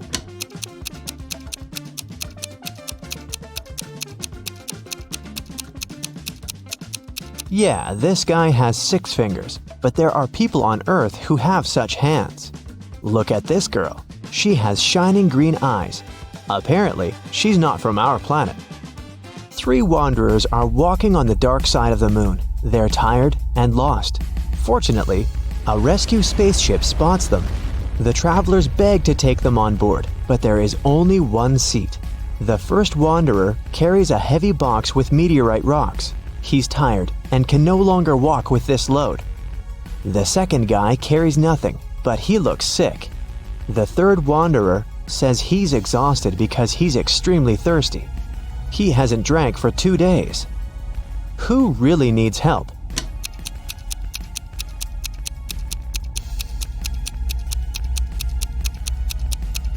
Gravity is much weaker on the moon than on Earth, so the first wanderer's box should be quite light. He just pretends to be tired. The third wanderer has a chance to get some water. Do you see a small rescue station in the distance? H2O is written on it, so he can find water there. But the second wanderer really needs help. The indicator on his spacesuit signals a low oxygen level. The inhabitants of Planet Quest love adventures.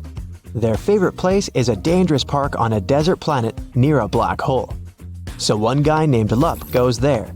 He needs to try to survive there for 1 week. As soon as he arrives at the park, he comes across a space cockroach that has 6 heads. The cockroach jumps on Lup and bites him with one of its heads. Lup fights off the monster and gets back to the ship. The bite is venomous, but fortunately, Lup has an antidote. First, he needs to drink 1 pill that contains medicine, and after that, a catalyst that activates the cure. Then, Lup needs to repeat it 2 hours later. But the problem is the pills with the medicine and catalyst look similar, and Lup has mixed them in his pocket. He can't take 4 tablets at once because it's dangerous, so how can he separate them?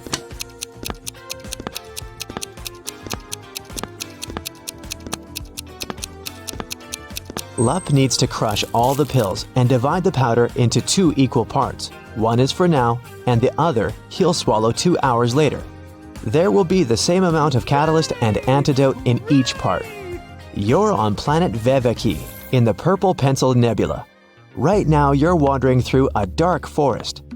The trees are covered with pieces of toilet paper instead of leaves. You know you have company in the woods, a werewolf. You come to a rocky cliff and see 3 bridges leading to the other side of the forest. There are people on every bridge. Which one is the werewolf?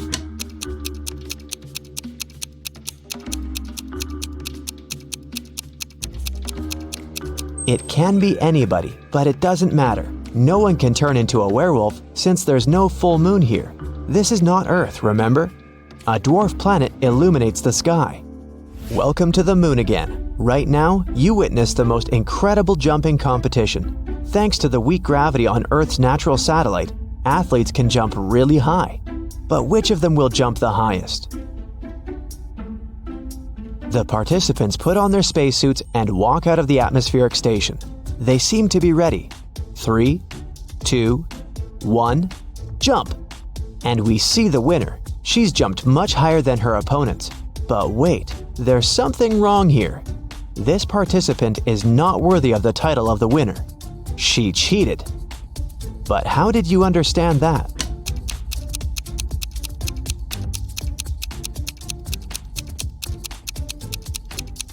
It's a hologram.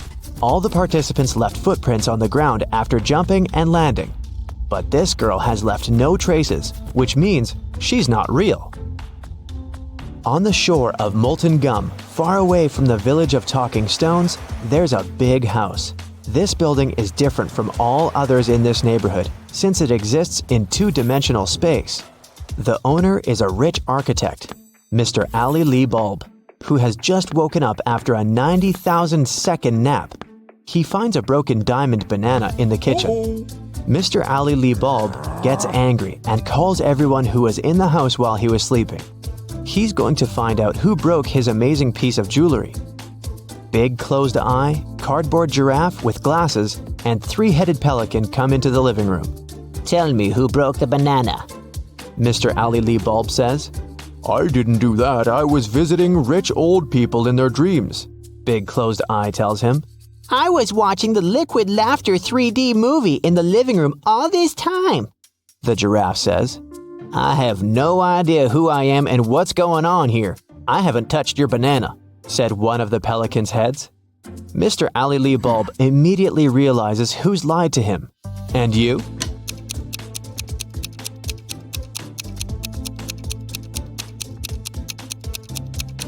It's Cardboard Giraffe. He couldn't watch a 3D movie since the house only exists in 2 dimensions. It happened on a dark night on a purple planet. A fluffy snake crawled into the house where a purple guy was sleeping. It bit him, and the purple guy decided to go to a hospital. He told the doctor everything. She looked at the guy attentively and told him the snake hadn't been venomous. How did she know that?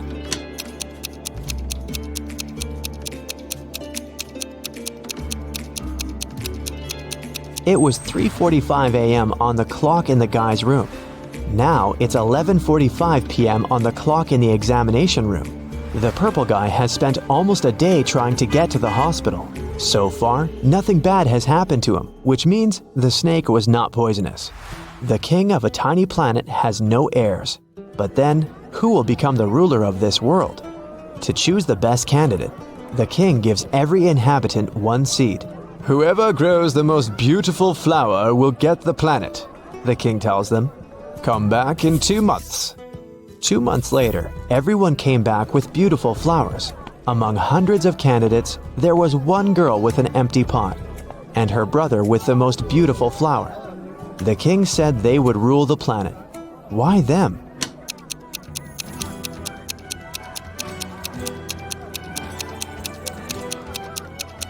All the seeds were fake, and the girl didn't want to deceive the king by replacing the seed. Meanwhile, her brother put a lot of effort into growing the most beautiful plant to achieve his goal.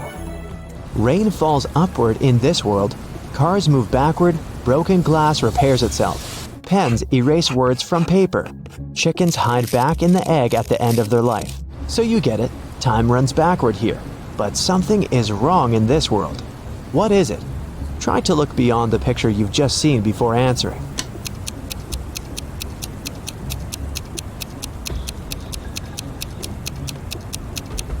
The correct answer is my voice. It's not reversed.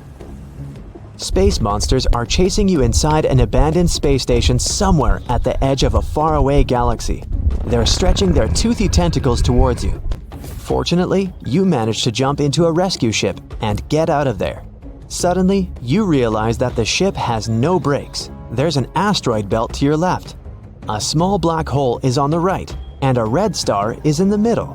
Which way should you choose?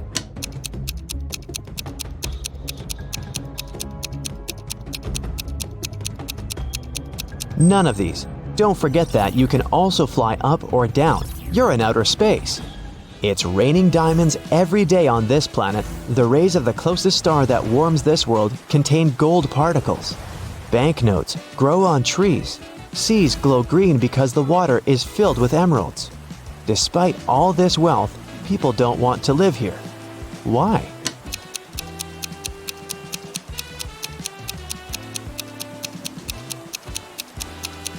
Gold particles in the air can damage human lungs within seconds.